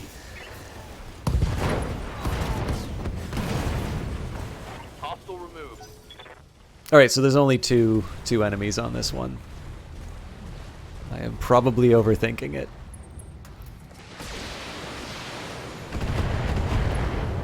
Tis but a scratch. So one of the things I'd like to do if I can, it'd be nice to close the distance as quickly as possible. Going through the water is really not the way to do that. What can I do for you? But in this case, we'll just unleash hell. You know what? Precision strike right to the gut. Can end it.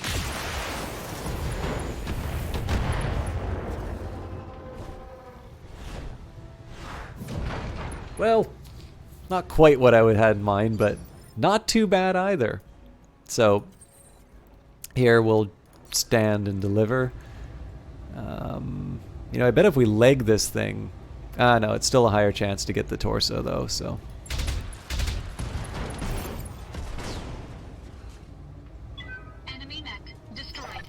If you take out both legs, the mech is out of commission too. So sometimes it's an optimal strategy to just go for the legs, but in this case here, I think the torso was the right call.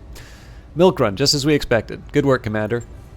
Mission successful. I feel like they've added a few more easier missions at the start than the release version of the game.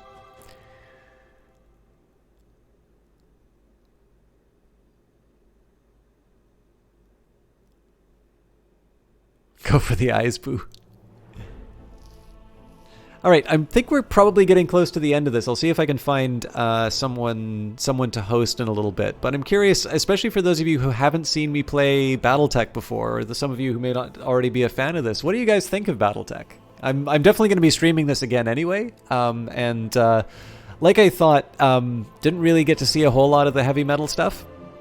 At least not the obvious heavy metal stuff, but that was fine because I kind of expected that the turnout would be a little bit lower and that on one of my regular casts we could maybe move on to the full heavy metal experience. But yeah, I'm curious what you guys think of it because I'm quite fond of the game. Top tier work, Commander. House Merrick is very happy with your performance. Keep it up, and I'll make sure that a lot more work comes your way.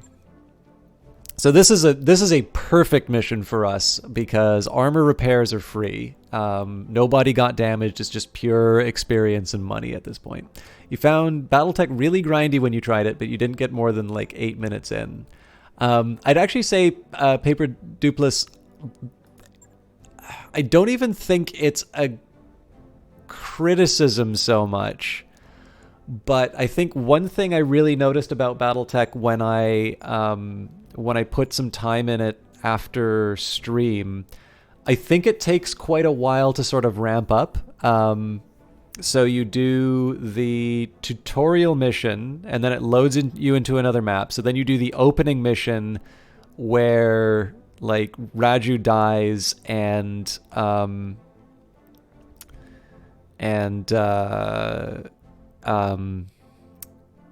you know, you have to eject, and then you have to do the mining mission, and then you sort of kind of get to do other contracts. Like obviously here we chose one, but we didn't really choose it.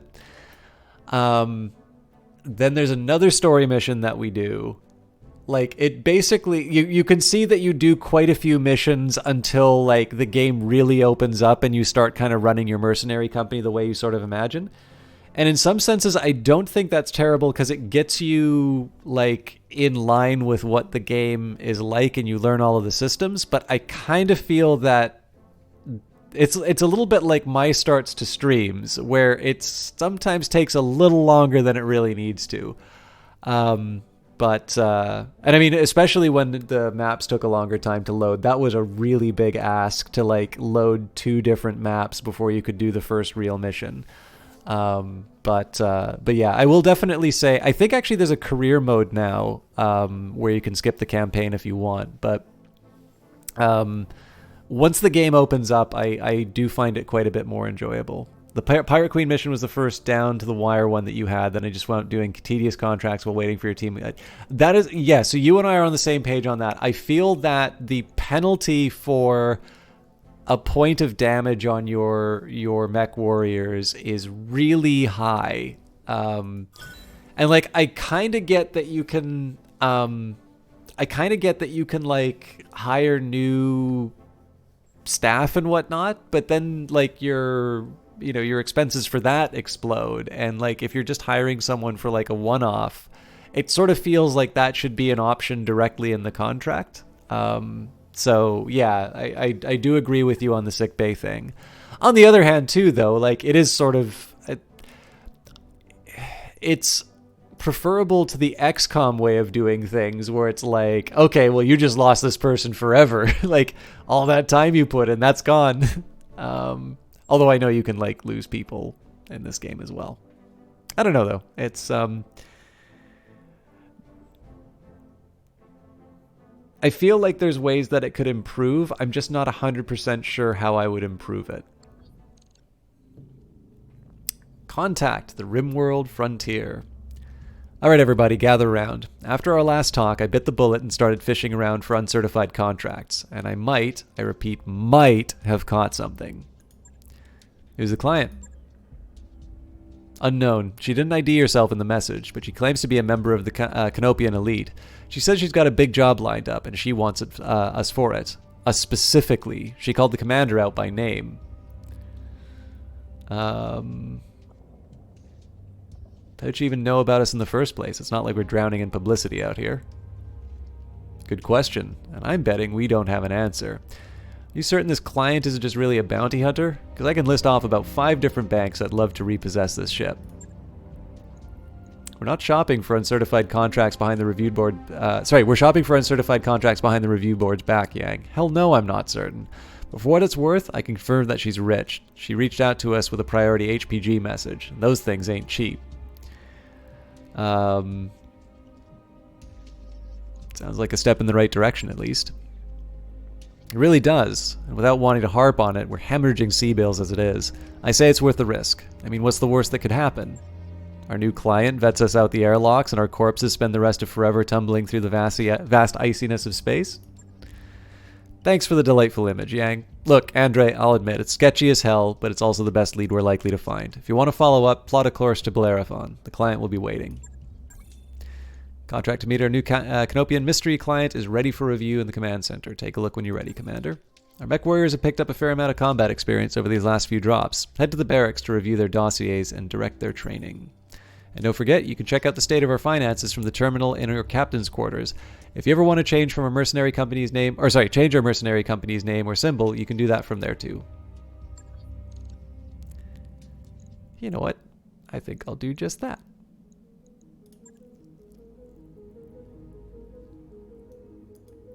That's not a terrible look, but I think we could do better.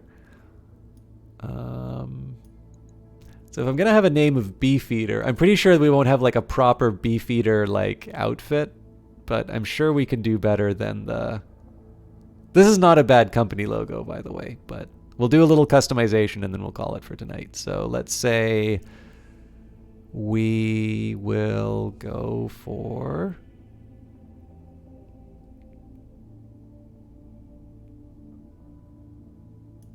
This is kind of a tempting one. I was just hoping for something that's not white. I really like the octopus ones, but I saved that one for like my multiplayer look.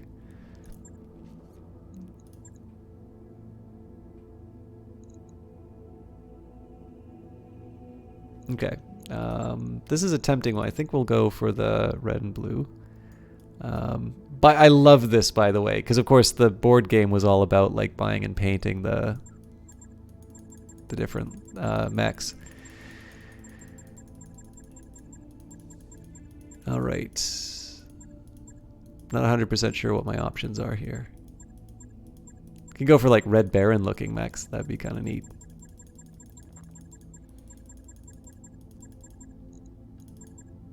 So if we went for kind of a purplish look.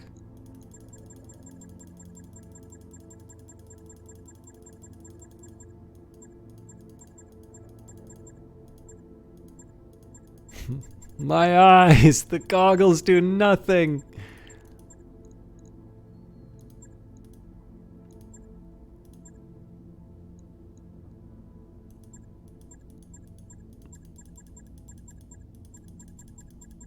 I'm really bad at features like this in these games because I'm really like, I don't know what to pick.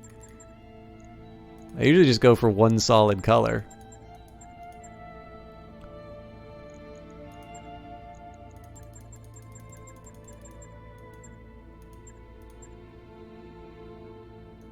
It's not terrible. I feel like we can do better then, though.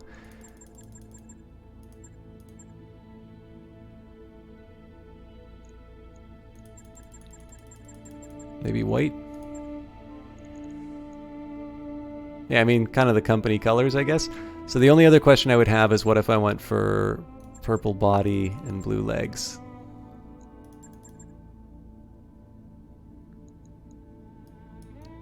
It's not the prettiest mech I've got, but you know what? We'll work with this for now.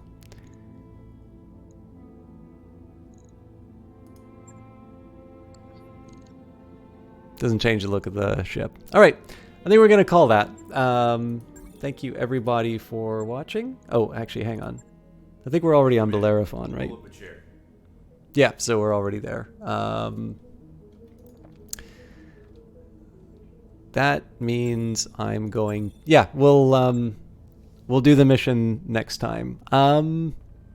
One other thing that I did want to point out about the new DLC, which I should have mentioned before, I don't know if I'll be able to take advantage of it right away, because I actually have other plans, but there's official mod support for Battletech in this version now. So I'm not 100% sure how it works, but it is worth mentioning that there's a sample inside of it, and I believe there's a couple of guides online. Normally if you go to the Paradox wikis, they do give you a little bit of guidance in terms of how to do that. So if you're not one for campaigns, the career mode will basically let you run your mercenary company without the main story. And then if you just want to slap around people, you can, you know, either multiplayer or single player, and that just basically you have sort of these pre-built companies. Oh, come on. All right, well, while that's loading, I'm going to see who's online. Of course, it's exactly this moment that the mech bay loads, so...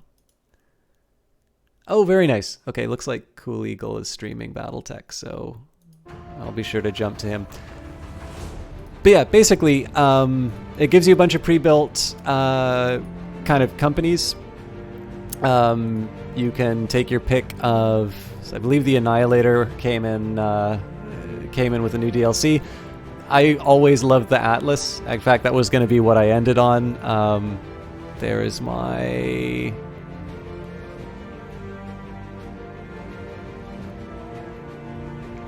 This is what I had to go for the representation of System Shock, and boy, do I love it! This is the greatest mech ever.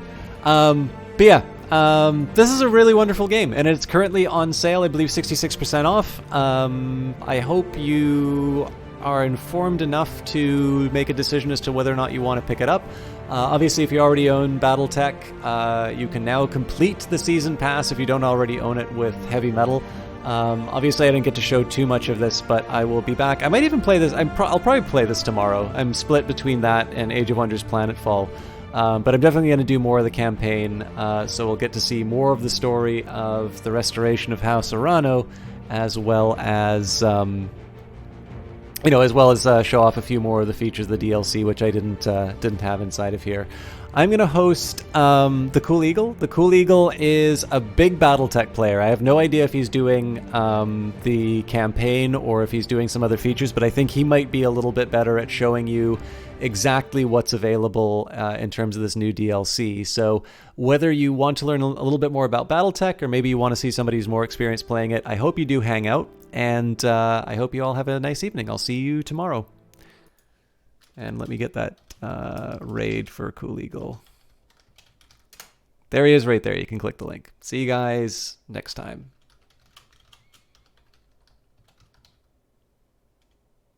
Oh, thank you, Ponce. Have a good one. Also, for those of you who don't like Battletech, Johnny Big Time streaming right now, too.